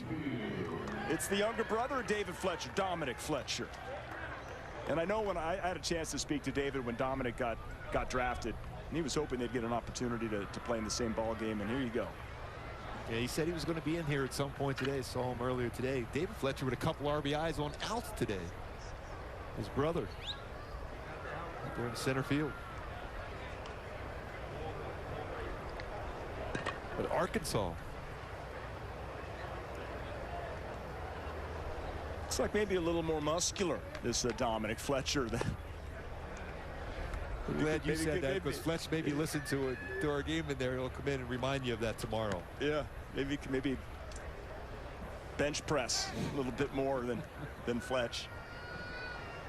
Must be great, you know, in the spring trainings. I know it's not as long as normal this year, but family certainly helps time fly a little bit.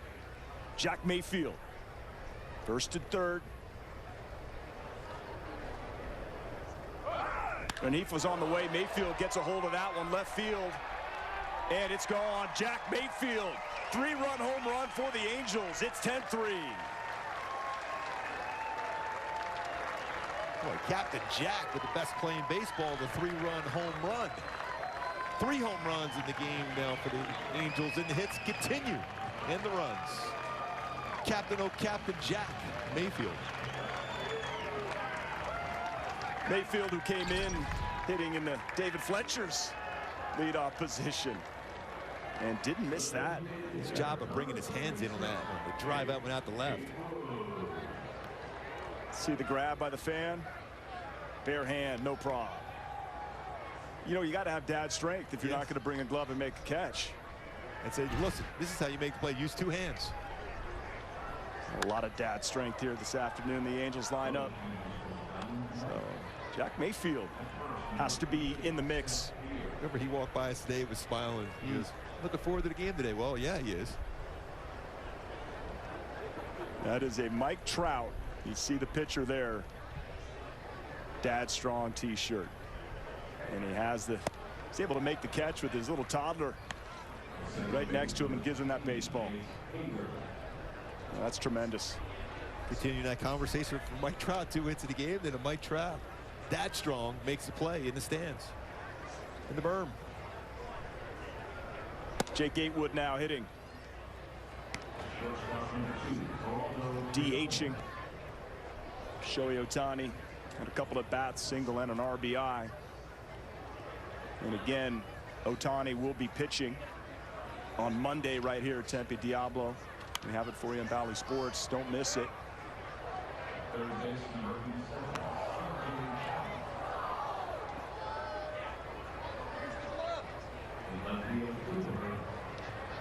10 runs, 14 hits for the Angels. 3 runs, 6 hits for the Diamondbacks. Tough for Arizona this year. 110 losses. Time with the Orioles for the most in baseball. It's a ground ball, shortstop. Great play to get Jake Gatewood at first base. And it's Geraldo Perdomo making the pick for the D-backs. Deep in the hole, Gooby. Yeah, a lot behind that throw. A nice play over first base on the scoop, and showing that arm strength.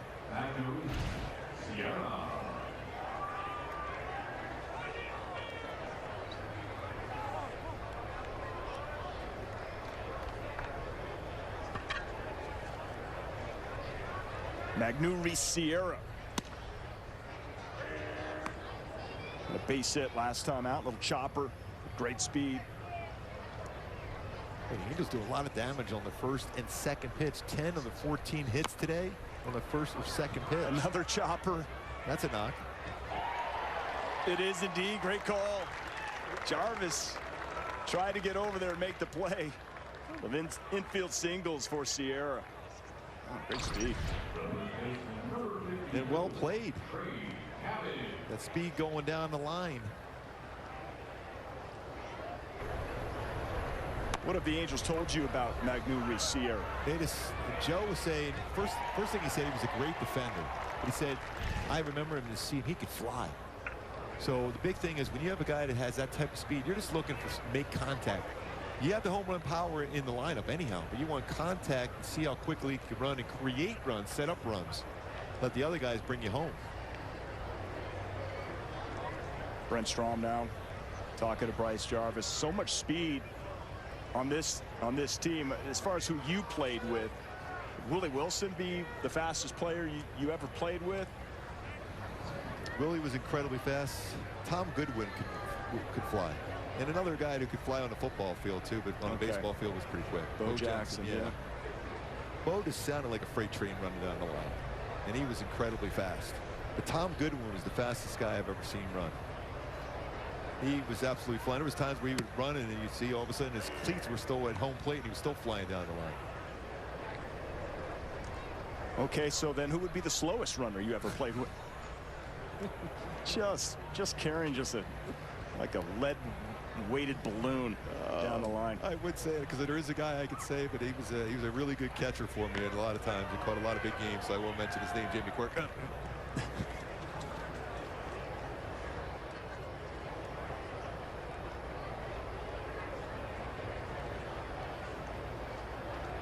Trey Cabbage is up for the Angels.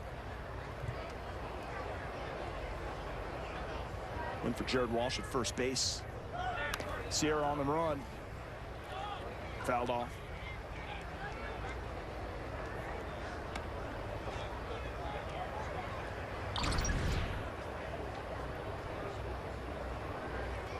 So not Steve Balboni. No. He could run. Jamie Quirk. Jamie Quirk, yeah. And you would never suspect that. He was drafted as an infielder. I think he was a first-round draft pick by the Royals as an infielder. He ended up being a very good, versatile catcher for a lot of years. I think he played 15 years in the major leagues. I know I don't have to ask you which baseball player would make the best football player. I think that's you and I. Mike Trout. You and I were at the same game when booting against the Bengals in the playoffs, and Bo Jackson went down with that injury, and then still was able to come back and play Major League Baseball. Artificial hip. Remember him saying he would promise his mom he would come back at a home run. He did that first game back with a White Sox uniform. Eventually played with the Angels. There's been some great athletes I've seen in all the sports, but there was no one quite like Bo Jackson. I know when when the Angels were in KC. We're trying to somehow get a photo op with Shohei and Bo. Sierra on the move, throw down. Gratterall got him. The tag applied by Perdomo, and the D-backs get out of it, but not before. Jack Mayfield, captain, my captain. 3-run Jack, 10-3 Halo. How about a little news and notes around MLB? Twins signed Carlos Correa, 3-year, huge contract. Phillies get Nick Castellanos, 5-year contract. That's a big signing for the Fighting Phils. And Kenley Jansen, all-time save leader for the Los Angeles Dodgers, a 1-year deal with the Atlanta Braves. World Series champions. Stocking up there in the back end. What do you think of these moves, Mark? You know, when you look at the Phillies, and now they've added some offense. Their defense, well, they're not worried about it. They're going to score some runs. Schwarber picked up by the Philly, but Carlos Correa going to the Minnesota Twins, that was one name you didn't really hear going to the Minnesota Twins. Is Carlos Correa. He's a dynamic player. Getting him away from Houston is a W for the Halos. That's right. In the division. And Kenley Jansen, he picked up that velocity on his fastball, mixing his slider, was dominant last year. Great guy, excellent talent. It's pretty funny when you hear it going back and forth, the Dodgers, Atlanta. Obviously, Freddie Freeman going over the Dodgers the other day. Now, Kenley Jansen going to the Braves. You're surprised that the Dodgers wouldn't want to keep Kenley Jansen a Dodger for life. They got a pretty good team, so not going to worry too much about that. We have a new pitcher for the Angels, Kyle Bearclaw. Pitching to Cooper Hummel. Here in the top of the 6th, 10-3 Angels lead. Hope you're enjoying the ball game here with us from Tempe Diablo Stadium. Got to see the stars here this afternoon, and Mike Trout, Shohei Ohtani. And Trout telling our Erica Weston he just wants to play again tomorrow. That's all he's thinking about. So with Kyle Bearclaw on the hill, what can you tell us? Good fastball, 92 to 95 range. He'll throw a slider, a lot of sliders, about 45% of his pitches. So he'll show the fastball and get you out with his slider, also a changeup.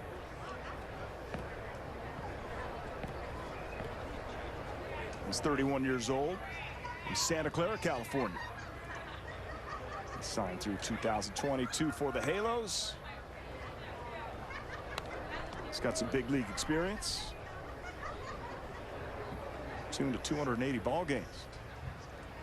Checking my phone, making sure Jamie Quirk didn't text me on that one, because I'm sure he's listened to the game. He loves the game of baseball. Get some changes for the Angels. That's a tough play.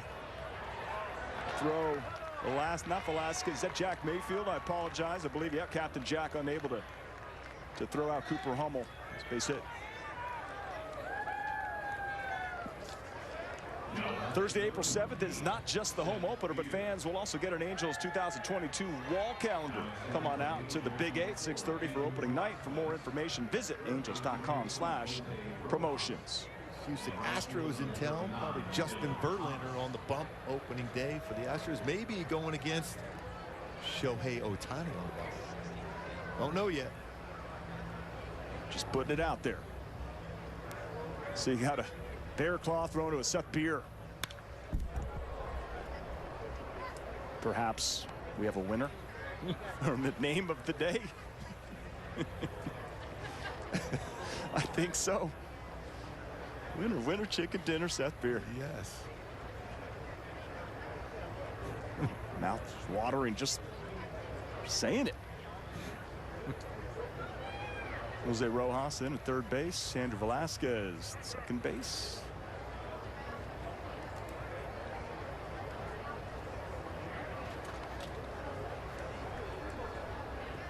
Dylan Thomas, not the famous poet, in right field.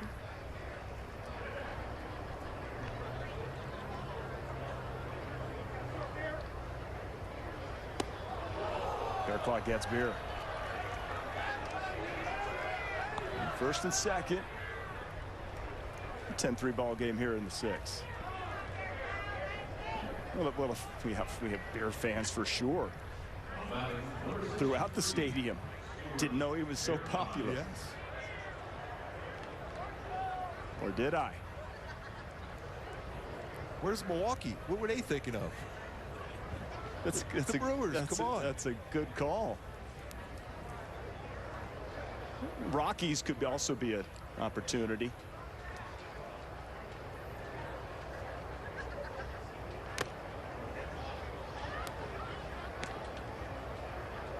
Jose Rojas at third base. He was in right field yesterday. Made that outstanding diving play to prevent 3 runs from coming in on the ball on the right center field gap. Another Anaheim native. See if we can get a ground ball his way to be able to turn 2. Stuart Fairchild is at the dish. Takes a strike.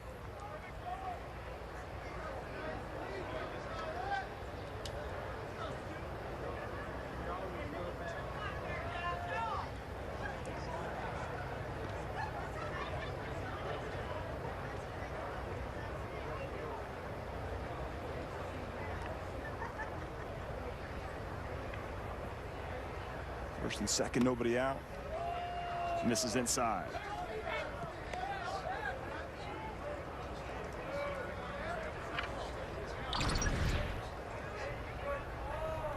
Mentioned Bearclaw throwing a lot of sliders. He got around that one, not able to get that one going down and away, backed up on him.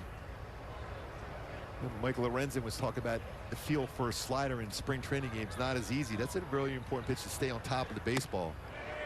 Good pitch. Struck him out.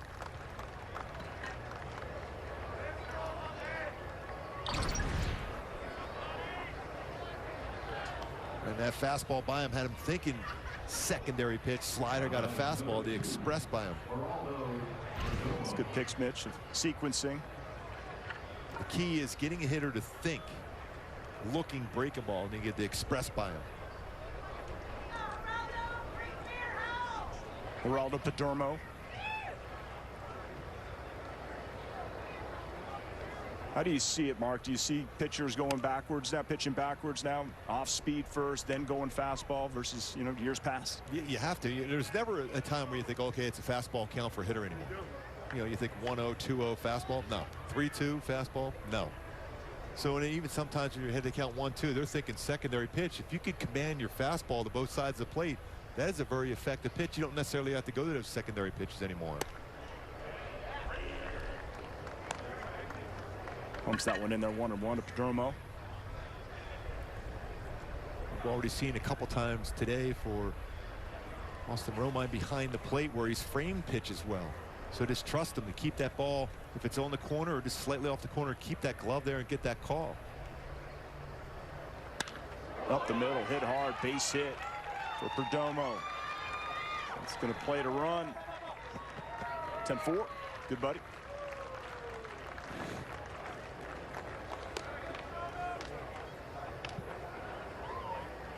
Let's take a look at the pitch location on that base hit from Perdomo.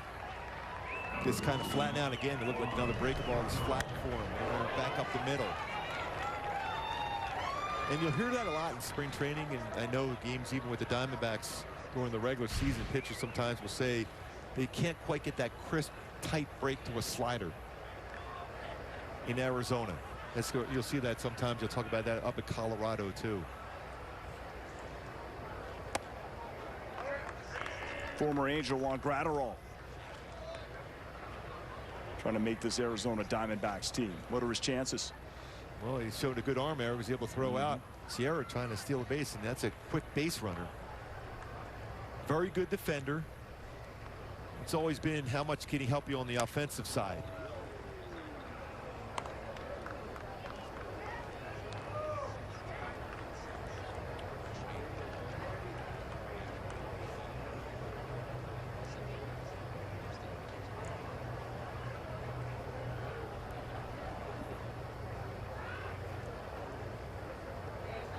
(0-2). Kyle Bearclaw misses there. Well, there is some depth in the bullpen. There's a lot of guys in the bullpen battling for these spots that have big league experience, a lot of successful big league experience.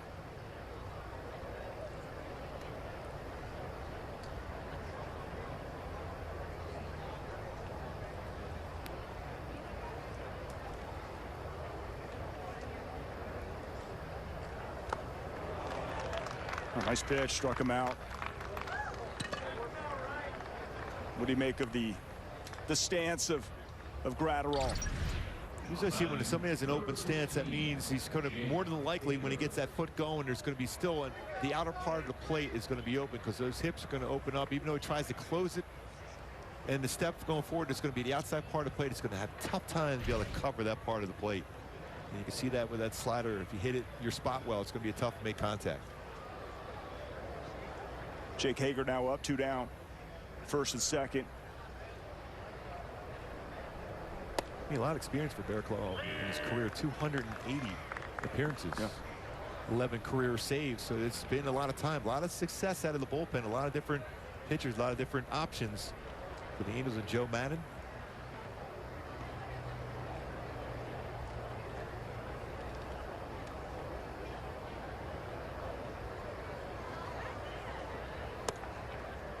And this is there. A little cooler weather here today. First pitch 111, 70 degrees and cloudy. Unusual for this time of year. Expected to warm up. And tomorrow and next week. Mark was up bright and early today.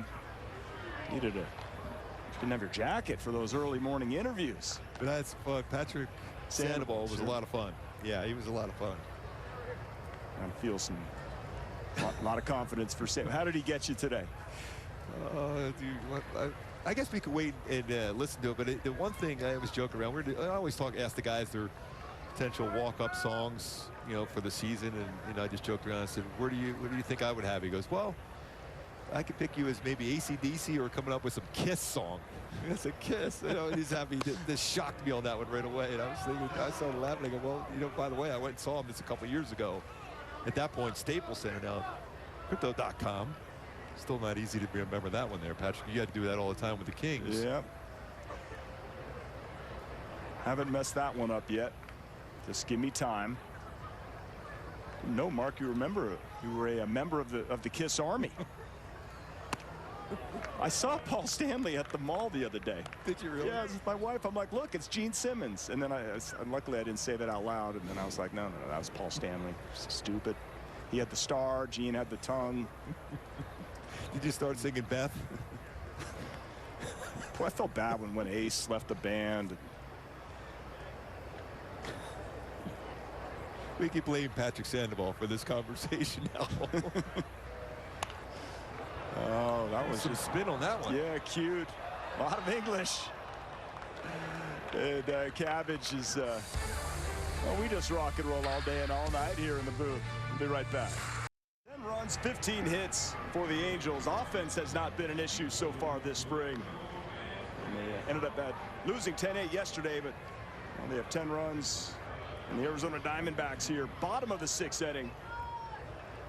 So awesome to have full capacity, mingle with the fans. No greater opportunity to, go face to face with some of your favorite players in the game of baseball than in spring training. Make your reservations for a car now for next year would be my suggestion.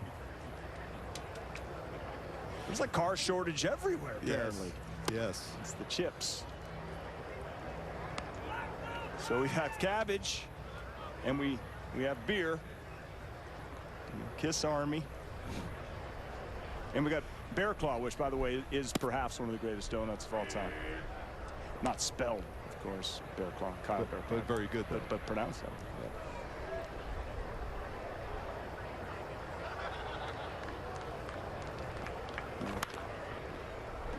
You would think if you have cabbage and beer, it would be St. Patrick's Day, but no, it's just missed it. Yeah, you had your green shirt working. Yes, I did. I got a pass. That's what I'm telling people anyway, with not having green on. Anything mandatory for you, Patrick? No, I guess just that one day a year when you just get to go around and just abuse people for not wearing green. Don't you dare do it today, though.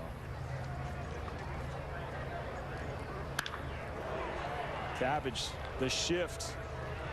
All the fans at home are saying, get rid of it. Get rid of it. That's a base knock. Beat the shift. What do you say to that, Mark? Well, eventually, next year, you're not going to be able to have that infielder in that outfield grass. You're going to have to be on the dirt. And you're going to have 2 on each side of the infield. There's going to be so much manipulation of that. Yes. And what are you going to have umpires telling people to move over? It's going to be very strange. Like everything else, the players will adapt to it. Just like the pitch clock, they'll adapt to it. At least as the infielders. Now the hitters, you could still move around an outfielder and bring them in. How often? And move center fielder to the right center, move the left fielder more towards well over the left center, bring that right fielder in if it's a left-handed batter as an outfielder, but he's got to keep the infielders in the infield dirt. How often did you see it when you were pitching? As a sinker ball contact hitter, I mean, I just wanted my second baseman in the hole when his left-hander up. Same thing as a shortstop, more in the hole. I always told my middle infielders, my job is to cover that middle part of the infield as a pitcher. That's why you work on fielding your position. So that ground ball at the middle is mine. I want my infielders, middle infielders, to be more in the hole, depending if it's a righty or lefty up, to take away that base hit between towards the third baseman and or towards the first baseman because they're in the hole, shortstop and second base. That was my job. If I missed my spot, well, then that was my fault, not the infielders and not the coaches about where they were setting up the infielders. Well, if Dylan Thomas gets a base hit to where the third baseman would be, and then you look at Bryce Jarvis, and then the pitcher's always like, I should have had a guy there. Yeah, I was never a happy camper about something like that. I won't be.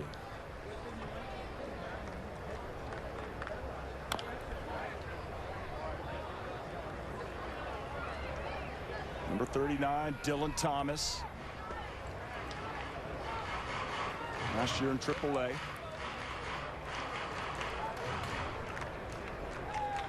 Solid flow.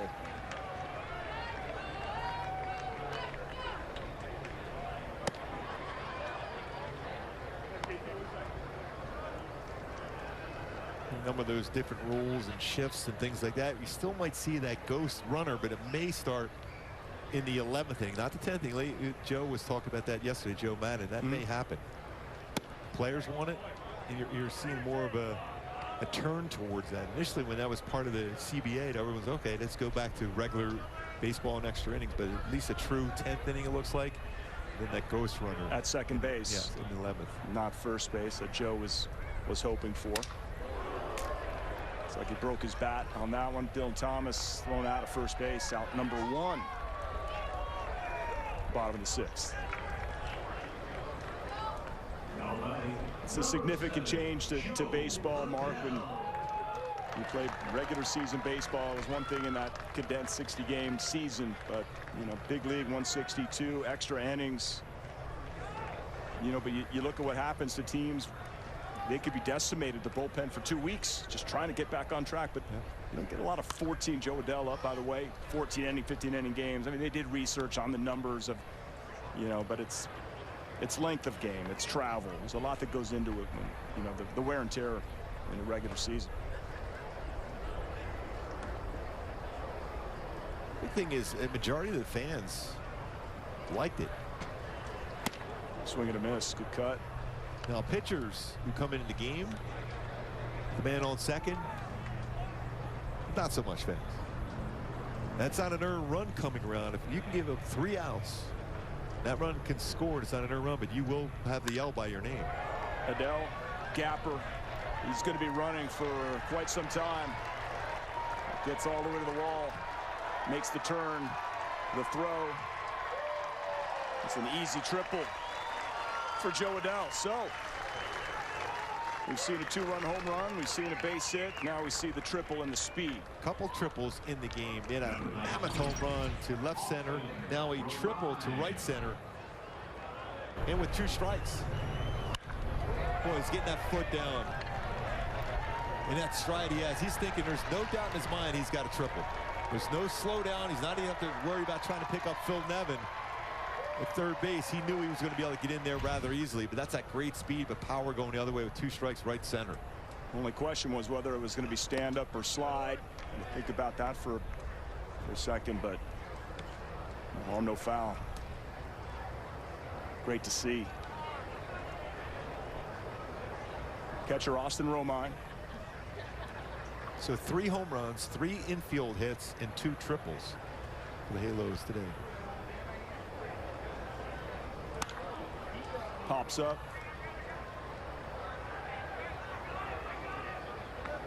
That ends the bottom of the 6th. We're going to head to the 7th. Joe Adell. This is what this man can do. That's just one of the tools. His speed. It's a power in the game, but when you go back to the 2nd inning, it was that good up the middle swing approach for the Halos that got it going and the scoring going. Justin Upton, Max Stassi, then the infield bunt hit by Tyler Wade showing the speed, bases loaded, then situational hitting. Get a fly ball, sac fly to center field. Not only gets the run home, but both runners advance to 2nd and 3rd as Upton comes in, and then a ground ball out produces another run. So 2 outs producing runs because of the speed and the swing using the middle part of the field. Then Mike Trout, Shohei Ohtani brings in a run. Fastball in, going the other way for a base hit, and Trout finish it off. So good swings throughout that inning. Just keep the ball in play on the line. They're using the singles and the base running to score the runs. It's exactly what you're looking for, Gooby, in a spring training game, is just get all this type of work in. As you see, Jimmy Herget last year with Texas and LA, 2-3 in 18 games. 14 games with the Angels, a 2-2 record. He's got that funky delivery. A new catcher as well on Anthony Mulrine. Dominic Fletcher, David's younger brother. It's like a boxing match. You use that little jab, and then all of a sudden you go to the roundhouse. So they got the jab going, they got the base hits, 3 runs scored, and then 3 home runs. The roundhouse, the Mike Tyson, the left hook. The knockout punch. Body blow, knockout punch. Who was it that in that that Mike Tyson was always beating in the body blow? That he always had that one opponent. Big guy, big bald head. Yeah, and punch out. Yeah, King Hippo. I'm being told thank you.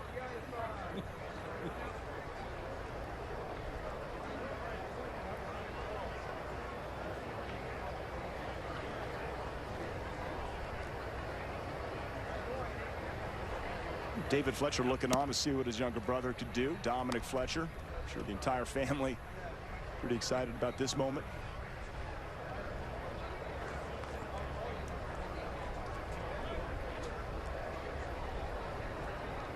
David, Loyola Marymount.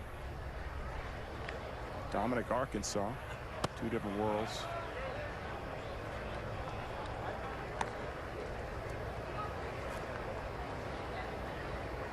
Two and 2. So what about Jimmy Herget, what you saw from him last season? It's all those different arm angles. You normally see guys come out of the bullpen right over the top throwing upper 90s, but Herget has that sidearm delivery, 3/4 action, but some running action. Quick pitches are really. Nice piece of hitting for Dominic. Might be thinking too. Adell picks it up. Oh, strong arm. Little offline, but Dominic goes back to first with a base hit. Well, we saw that just the opposite way with David Fletcher. Just going the other way. His brother going the other way. Joe Adell able to cut off initial bobble, but got there quickly. It keeps Fletcher there at first base.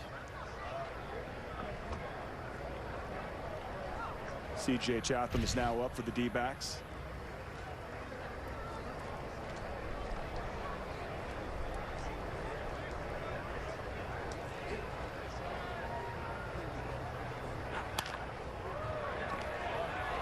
Well, picked up by Rojas. Nice play. Did he turn to? Wow. Double play. 5-4-3. That's a thing of beauty. Velasquez with the quick turn. So he diving catch out in right center field to prevent 3 runs. Here he turns a nice double play on the backhand. 5-4-3. Well played all the way around.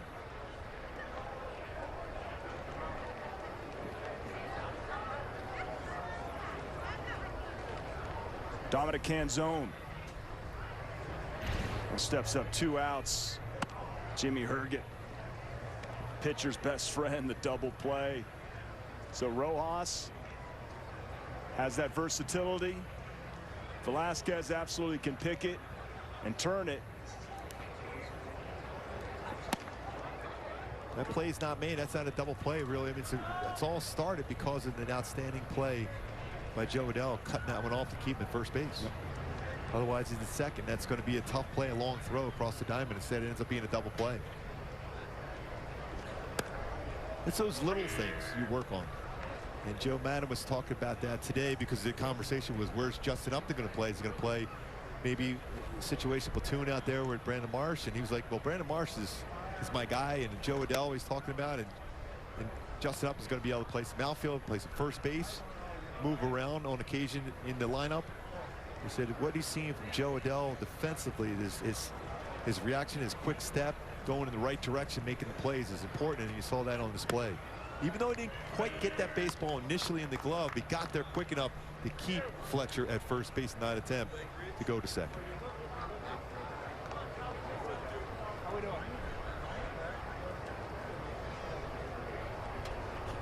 So Herget, beautiful pitch with that delivery, sidearm, gets Calzone, and it was the double play. Rojas, quick pick, Velasquez, over to Cabbage, 5-4-3, and it's stretched on in Tempe. Head to the bottom of the seventh with the Angels leading the Diamondbacks. 10-4, over now. 10 runs, 16 hits for the Halos. Best news I heard all day, Mark Gubas, there was no changes. Just heard no changes. They're making fun of me in here because I called Dominic Calzone. Well, that made me hungry, Patrick. Yeah, and hey, don't forget the cannolis. Unbelievable. I'll get there. I'll get there. Bryce Jarvis still in. Let's look at Jose Rojas. What's the over-under on the local kids we have on the Angels? Right field. Hit well. Pretty good down inning. the line. Gone! Jose Rojas. Anaheim makes it 11-4. Well, you turn a double play, a great double play, and then you go yard. Jose Rojas. I tell you, we talked about him a lot yesterday, his power, how strong he is. Had some hang time, Gooby. Yeah, he did. Down and in. Power down and in. We've seen him hit pitches that are high elevated in the strikes, and this one's down. I don't know, Patrick. Is there a rental car out there? I'm just happy to have it. Well, we know that the expensive cars have left the parking lot. So we've got some Kias. Maybe a Volt or two.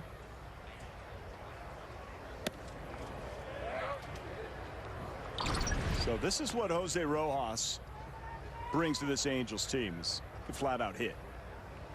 Jarvis kind of knew it right away. I was just marveling at how high and how far it went. Well, Jeremy Reed liked that swing from him. Andrew Velasquez strikes out. First out here in the seventh inning. We can go back to that double play. Jose Rojas did a nice job. Velasquez was really quick on that transfer at second base to be able to turn a double play.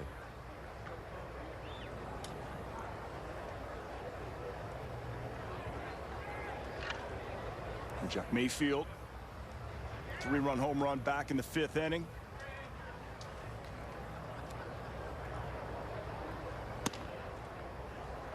And he hit that home run to that young man who made that catch with that Mike Trout dad strength t-shirt.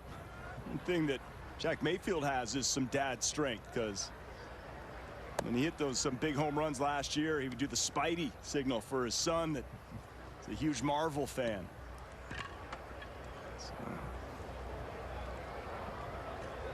Now he's checking Twitter. He's blowing up. Because Patrick O'Neill's talking about him. Make a play. Make a play. Now they're on Bally Sports Arizona too. So maybe it's Todd Walsh.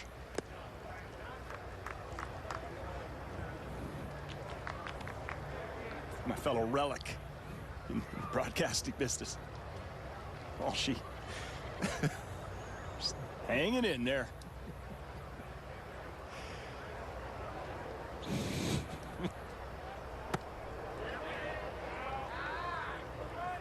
Some nasty movement inside. Mayfield nods. It's on strike 3. Back-to-back strikeouts for Jarvis. Brings up the big man, Jake Gatewood.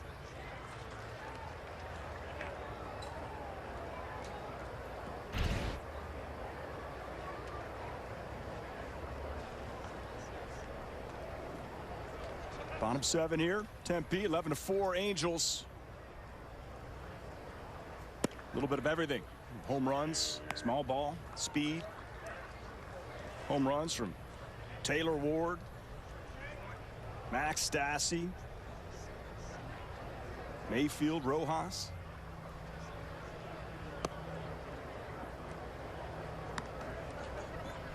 Three infield hits, a couple triples. Most importantly, Mike Trout first baseball game since May 17th of last year. That is going to be the #1 headline in this ball game. Remember all the runs scored at the bottom part of the lineup, 5 through 9.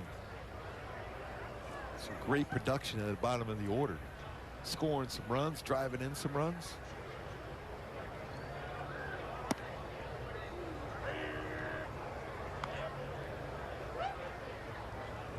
See Reed Detmers toe the rubber tomorrow, and then excited to see Shohei Ohtani. I like the note when he's only the hit Skatewood right on the shoulder. Baseball said ow. So 3 hit by pitches today. Maybe 4. So if you're going to get hit by the pitch, you want to be hit with a secondary pitch, not a fastball, though. Very true. Just the 3rd starting pitcher Ohtani is to win the AL MVP in the last 50 years. Roger Clemens and Justin Verlander. They have any home runs? They have 46 of them. We got a pitching change. The Angels 11-4 lead here. A lot of home runs in this ball game for the Angels. Taylor Ward, who we spoke to this morning, he's just feeling great, and he crushed that one. And of course, Gooby, you were entertained by Max Stassi. Maximus. Dead center, Jack Mayfield. And he gets a hold of it. He's got a lot of pop. Dad strength. And then Anaheim's own Jorge Rojas, deep to right field and gone. It was 4 home runs, resulting in 7 runs for the Halos. You love those singles. We showed it in the 2nd inning, but 7 runs being the home run today for the Halos. Magnu Reese Sierra. Gatewood on first base after hit batter. New pitcher for the D-backs, Blake Rogers.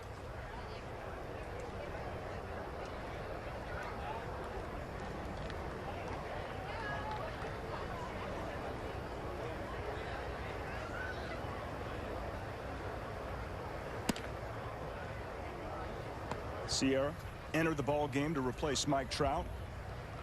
He went 2 for 2 in this ball game, got his work in, and is now just probably making the turn.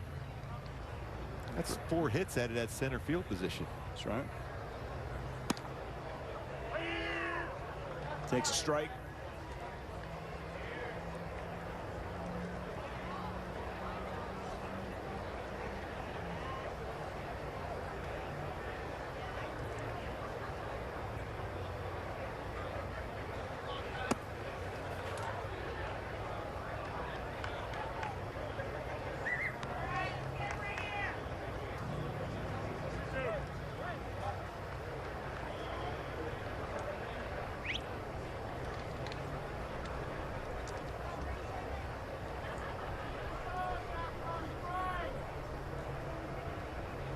Gatewood on the move. Sierra takes ball 4.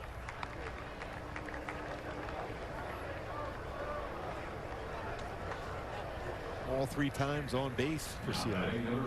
Just getting a good opportunity first 2 games to make an impression.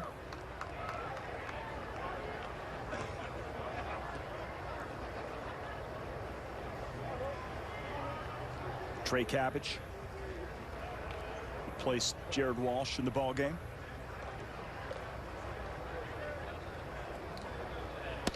upstairs. What about Reed Detmers tomorrow, Mark? What are you looking forward to? Just the feel for his curveball.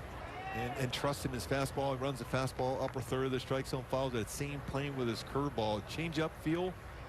Look forward to seeing that. Big time prospect. We saw him at the major league level last year for the Halos. He's got a chance.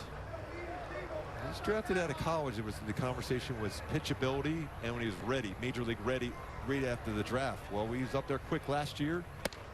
Hopefully continues to learn and becomes a big part of this rotation for a lot of years. 22 years old. Youngest Angels player in camp.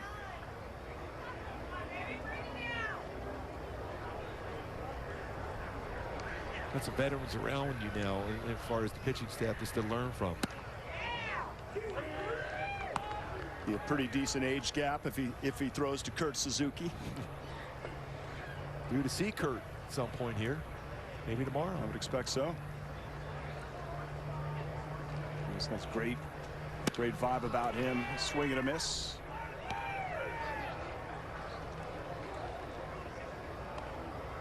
$17 knocks in the ball game here for the Halos. Second game of spring training. 0-1 so far. Runners go. Line drive. Up the middle. That's going to score a run. Cabbage. It's an RBI. Gatewood comes around to score. And it's 12-4. Sierra, good running all the way to third base. First and third now. Work the count in that ability now to send the runners on the move and then just went right back up the middle. A ground ball using that bigger part of the field. Your percentages of being successful, middle part of the field. Driving in a run by Cabbage.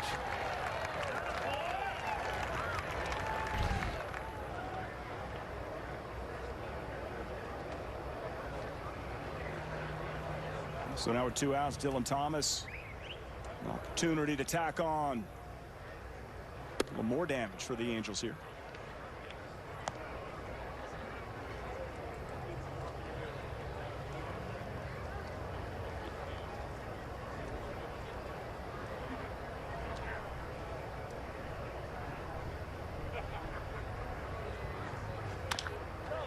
Ground ball to first base, and that'll do it for the 7th inning. But pretty good ending for one. Jose Rojas starts a double play to get out of an inning, and then starts one off with a big home run. End of the 7th. It's 12-4 Halos. And tomorrow, our first opportunity to see Reed Detmers take the hill. The first-round pick for the Angels, 10th overall in 2020. Yeah, he showed that really good curveball slider combination. He's got a solid changeup. I think he needs to use that a little bit more this upcoming season. You utilize that 14 fastball upstairs. That combination, dense combination, slider, curveball, really good for Reed Detmers. Did we see enough from Reed Detmers from last season to pencil him in here in the 6-man rotation? I think there's a real good shot at that happening. But you still got to go out here. It's abbreviated spring training. That the importance of showing some consistency with that arm slide and repeating your pitches going to be important for him to make sure that's the case. Speaking of throwing the ball exceptionally well, 1.77 last year. This is a whip of 1.03. Also on fastball, 92-96. Nasty slider, occasional changeup. Austin Warren came out of nowhere last year and really turned some heads. Comes in there with that bulldog type mentality. Not being the biggest guy in the world. Had to climb some ladders to get here to the big leagues. A lot of obstacles in his way, and he's proved everybody wrong every step of the way. He has one of those fastballs. We hear that terminology in the dugout, a heavy fastball, where you can hear that fastball, even though it's not upper 90s, it's mid 90s, but it's a heavy fastball with movement that stays away from that big part of the bat on the handle towards the end of the bat. You hear that sound of the catcher's mitt when he hits it well. Cooper Hummel at the dish for the D-backs.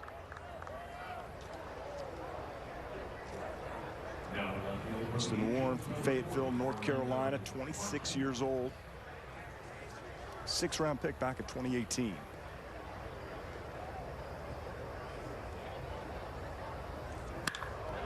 On drive base hit for Cooper Hummel. Angel fans, get your ticket plan today to get the best seats at the best price. Visit angels.com/ticket plans for more information.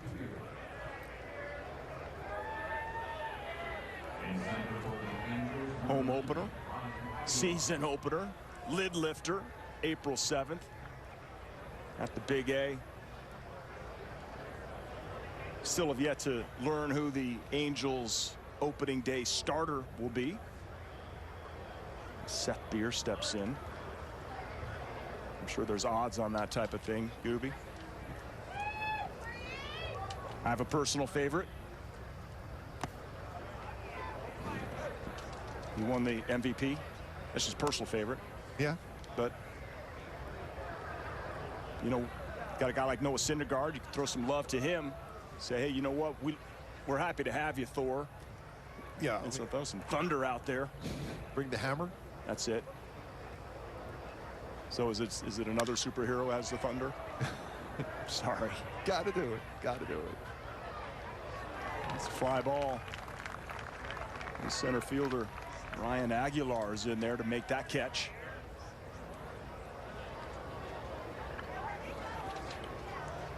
That might be the end of Beer. I mean, not for the day, just maybe for the afternoon, depending. We'll see Seth Beer again. Seth Brown in the lineup for Oakland yesterday. Seth Beer in the lineup for Oakland, for Arizona today. Tyler Wade, Taylor Ward.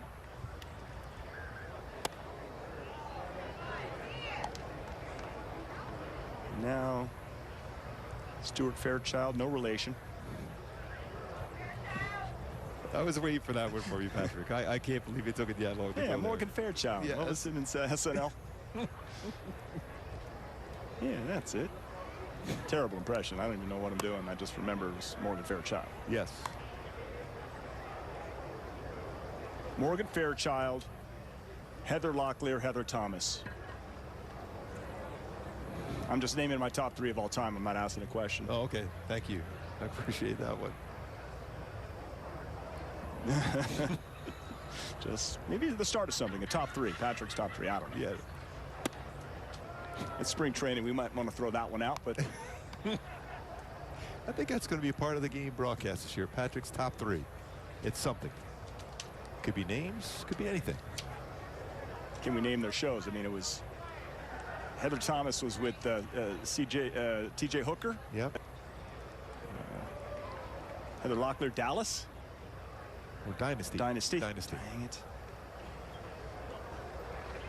And there's Melrose Place for you millennials.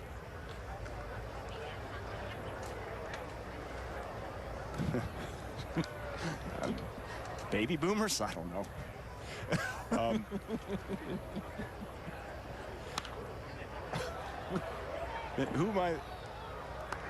Who did I leave out? Heather Thomas? No, yeah, no, I got them all, right? Morgan Fairchild. Who do you get where she's at?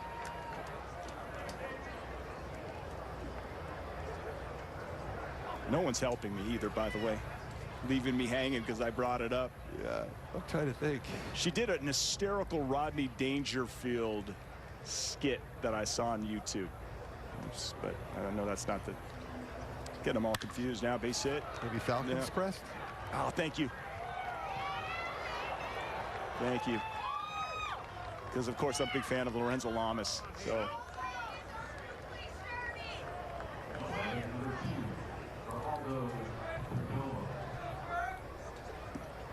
So Austin Warren has first and third. A little bit too much to the plate there for Austin Warren. Right center field on the swing. Was that first time out, trying to impress, especially when you see so many new faces down in the bullpen.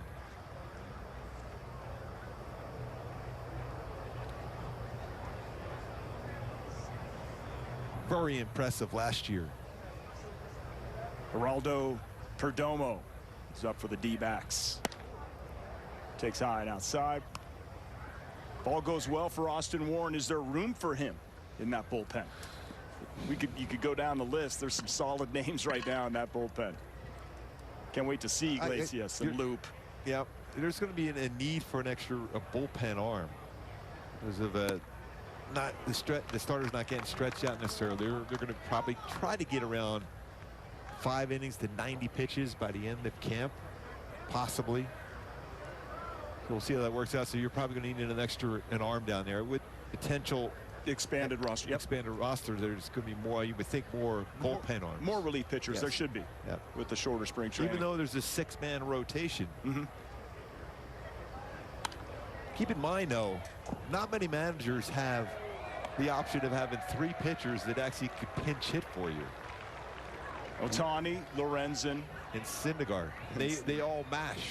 They all mash. And Archie Bradley, by the way, said put my name in there too, because I know he has a triple in his career, so he said put my name in there too. Archie Bradley wants to be in the mix. Yes. Can't wait to hear that conversation. Just the fact of what Bradley brings to the clubhouse. What a great sign. Tepera, Loop. I saw Ty Buttrey last night when I was picking up my takeout chicken quesadilla. He was there with his wife Sam, and he just said he needed a reset. And he said the Angels have been so fantastic to him and understanding. And he just said, you know what, maybe it's not time for me to do these other things that he thought whatever it was, whatever direction he was leaning towards. He got the reset, and now he has the drive. When you go back to the first half of 2019, there wasn't many pitchers in baseball better than Ty Buttrey. He was that good. And because of the way the roster is situated right now, we probably don't see Ty Buttrey in these games, but he'll be in those B games, I think, until there's a roster spot created. So hopefully he'll keep battling, and he's so optimistic. You're pulling for Ty Buttrey. Well, that's another huge piece to your bullpen. Ground ball. Velasquez bobbles it in time for the out at second base, safe at first. So Austin Warren with a tailor-made double play. But he gets the first out, lead runner, 2 down.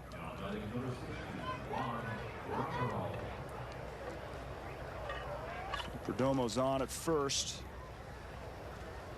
And Fairchild is retired, and with it, any further Fairchild conversation. He ends up getting an RBI more than likely, and Velasquez, he's such a good fielder. He's in his mind, he's saying, oh, I gave that run away. A double play prevents that run from scoring, but still recovered enough to get it out. But the run ends up scoring.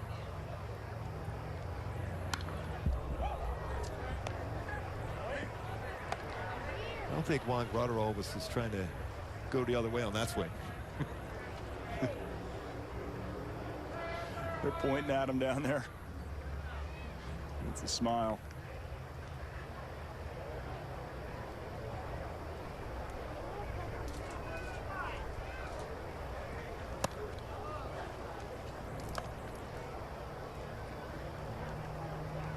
Austin Warren going to Anthony Mulrine.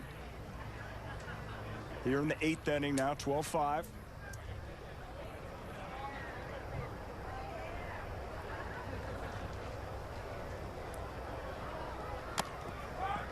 Down to first, not in time.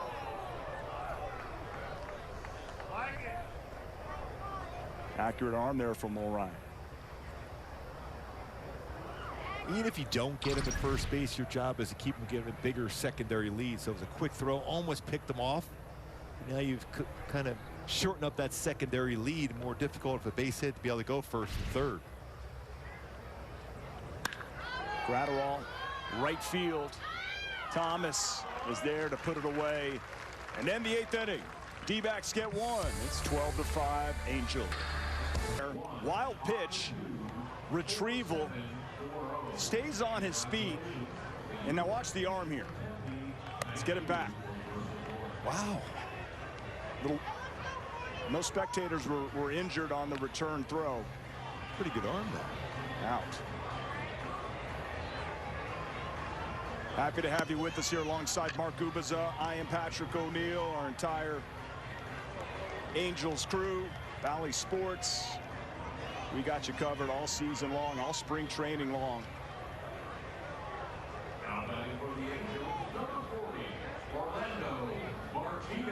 Trey Hillman.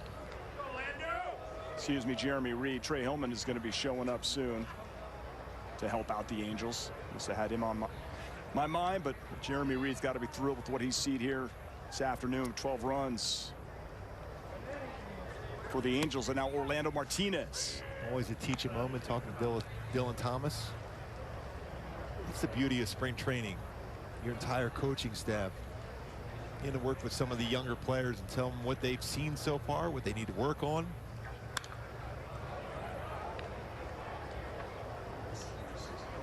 I'm a firm believer in how important spring training is. And it's the best time for a baseball player. I know the fans love it too, because there's interaction between the fans. We saw that with Trout earlier and Shohei Ohtani signing autographs. But to be around in an atmosphere where you're always learning and you're always being taught something, whether it's from a player or a coach. Veteran players around there trying to teach you things. Coaches are around there teaching you things, just trying to get better, because at some point you're going to be on that major league roster. You're going to help the rest of your teammates win games. And that's what at any given moment, when your time gets and your number gets called to come up to the major league level, you got to be ready. And those times where you're having those conversations helps tremendously. Anthony Mulrine, first pitch swinging, base knock, right field. So on Monday, and Mark, we're going to miss you. You're missing out. I'll be watching. Shohei Ohtani makes his spring training debut in 2022 on the hill. The reigning AL MVP, two-way superstar, and we have it for you right here on Valley Sports West. If you're Shohei Ohtani, you're making your first start, you're a two-way player, trying to stay, you know, an everyday type player. You're building up. We learned something from him last year. Are you thinking 2 innings of work? 2 innings of work. The big thing, the description of him, creativity during the course of the game, during the course of the season for Shohei, and how he was different every game, every inning, how he started off an inning, how he completed an inning, how he got longer and deeper in games as the season progressed was pretty amazing. He wants to improve on his pitching. If there's anything to improve on, he wants more innings. He wants to make more starts. A couple of little minor things that had some starts, push, hitting the dugout in hand. Every 6th day. And of course, he was trying to get to the Oakland Coliseum and missed the BART. The BART, yeah. Yes. BART. Just one stop too many. Pitched the next day, I believe. Right? That was something. Just everybody probably thought it was Halloween and somebody was dressed up like Shohei Ohtani on the train. But when you talk to Jarrett Walsh, when you talk to Michael Lorenzen, both of those guys have been two-way players at the major league level, and they're just astonished at how incredible he has been and how well he played last year every day, demanding physically and mentally to be able to play every day as both a hitter and a pitcher. Michael Lorenzen would certainly understand how challenging it is. Yeah. And he said that's the thing. You just got to, what you have to do when you're trying to do that, you have to really just kind of condense things. And it's part of the mind. The mental part of it is so hard because everyone's saying to you, boy, aren't you tired? Well, even if you're not, and if you've been asked that enough, you kind of think, should I be?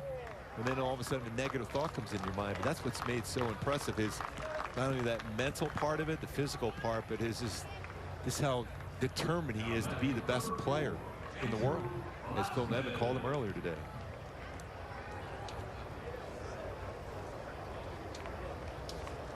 But have a good call on that one, Patrick.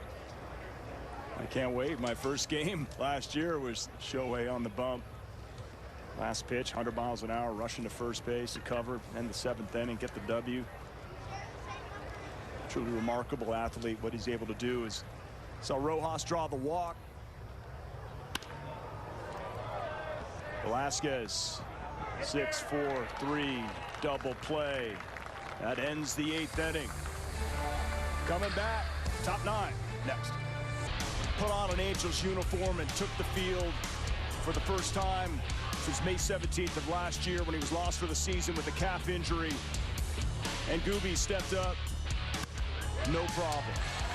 Base hit up the middle, and this next at bat was very impressive. Yeah, he just talked about the other day when he was in one of those simulated scrimmage type games where he's just seeing pitches. But today he saw some live pitching, two good swings. He had to cover a lot of ground out in center field. That's part of the process too, is learning and reading the baseball off the bat. But the lefties, righties, you have to go in on the baseball, go back, go right to left.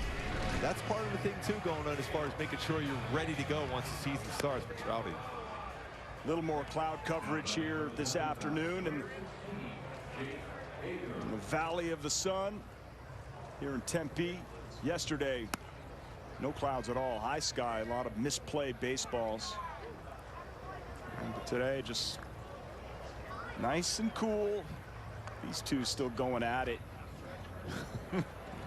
Little keep away, but our young number Trout's not going to give. This is what it's all about. And yeah, he's lost his balance. Down goes Frazier. Andrew Wantz. Saw him last season in an Angels uniform quite a bit, Gooby.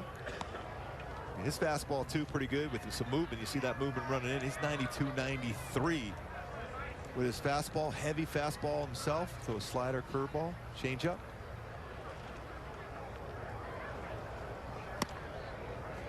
Even though it was a cut fastball. Jake Hager swings through that. It's now 0-2. 12-5. Angels lead here. Top of the 9th inning. Going to close this out. Lifts that one foul. Pretty good crowd still hanging out for the conclusion of this ball game. Makes all the difference in the world having these fans back. What, over 8,700 fans here today. Also really happy, Mark, for all the stadium workers. Yeah. Everybody that really relies on spring training baseball to be here. Just happy for them for sure. Yeah. And how many smiles and how many hellos did we see that today from everybody working here today at the ballpark here at Tempe Diablo Stadium. It's great to see that. Yeah, people miss handshakes.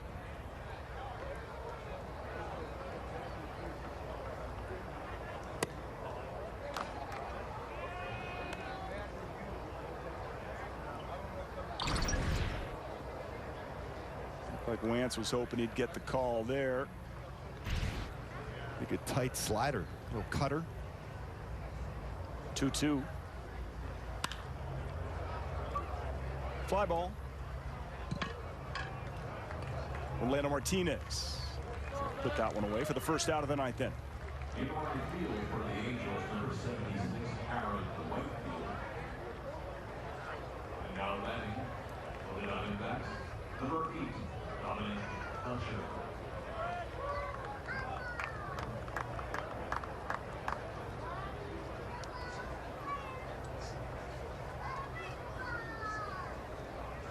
Oh, and steps in Dominic Fletcher. Held up. Oh, he went around 0-1, excuse me. Looks like Ted Barrett had that call. Never want to disagree with Ted Barrett. That's it.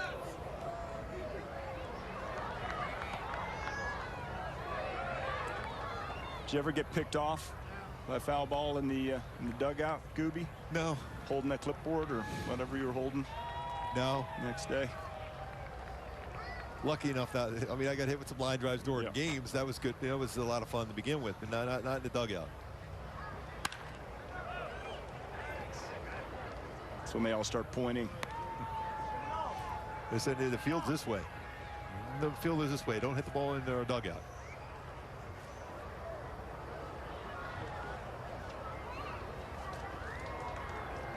Comes in hot.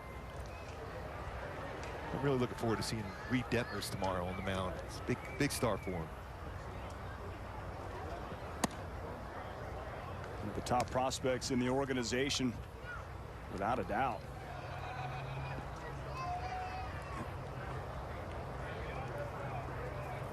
1-2. 2-2. Angels with a 12-5 lead here, top of the 9th inning. Looking for their first win. 2022 Cactus League action.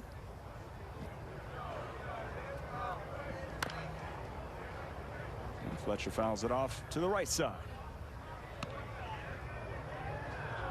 So like his brother, you see him hit the ball the other way quite a bit. Best way to take that away is run one in on the hands, and that's what he did. Andrew Wentz. 2-2.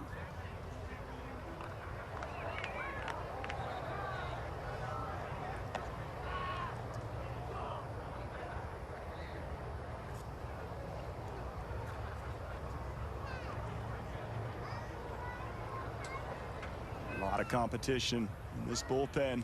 That's exactly what you're looking for. Wentz gets Fletcher. 2 outs.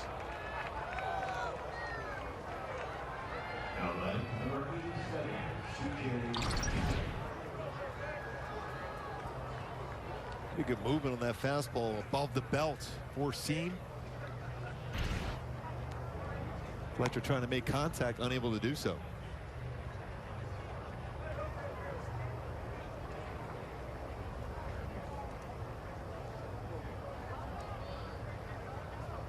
Two down, 1 to go. C.J. Chatham at the dish for Arizona.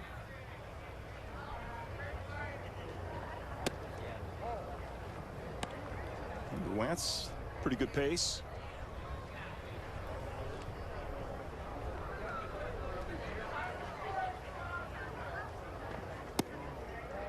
Back on Bally Sports West tomorrow, Angels fans,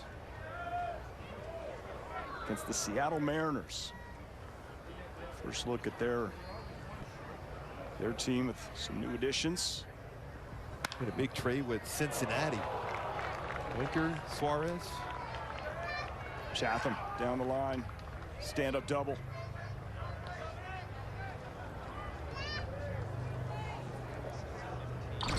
Seattle not afraid to make any moves, that's for sure, but you would have to say that they've improved. Texas has improved. Boy, the Astros take a hit. Without Correa, they sure do. The year before, George Springer. So a couple big components to the team that won a World Series a few years ago. For the Astros no longer with the team. But still a very solid nucleus of players. I'm looking forward to that one. Ron Alvarez, outstanding. Alex Bregman, they're still, Yuri Gurriel, they're still a really good team. It's going to be a fun one. AL West going to be strong. I'm curious how the experts kind of have the rankings for the American League West. If they think it's still the Astros, if Seattle's taking the top spot, where they have the Angels. If you go with that Pagoda ranking, they had the Astros at 90.7 or 91 or something like that as far as wins, and the Angels at 88.7. So pretty close as far as what they believe, and they're usually fairly good as far as predictions of wins for teams. Fangraphs also.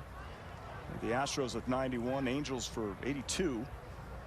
I don't know if they've considered the additions of Bradley and Tepera to that mix or not, or healthy Mike Trout. I'm sure they have. This is a Dominic Canzone chance to make good on getting Gooby hungry earlier with the calzone. Yes. Very cheesy. Filling. There's been some cheesy moments throughout the ballgame, and he has this anyway. So just Calzone or Stromboli, what they would call it back east. Well, this should do it. Wentz gets Canzone. Fly out. Martinez squeezes it, and that's a ball game. Angels get the win. Gooby, 12 runs, 19 hits. Well, you had 4 home runs, you had 3 infield hits. It's balanced throughout the bottom part of the lineup, scoring a lot of runs, a lot of production. Having Trouty doing his thing, Ohtani, Upton, Everyone contributing. Even David Fletcher, a couple of RBIs on outs today. Fun one to watch here. Good job, Patty O. You too, Mark. Always appreciate it. Thanks very much. Angels fans, don't go anywhere, because Mark is going to join Erica Weston to break down what we have seen from Mike Trout, Shohei Ohtani, the 4 home runs, the speed. It's all coming up when Angels Live hits you right after this.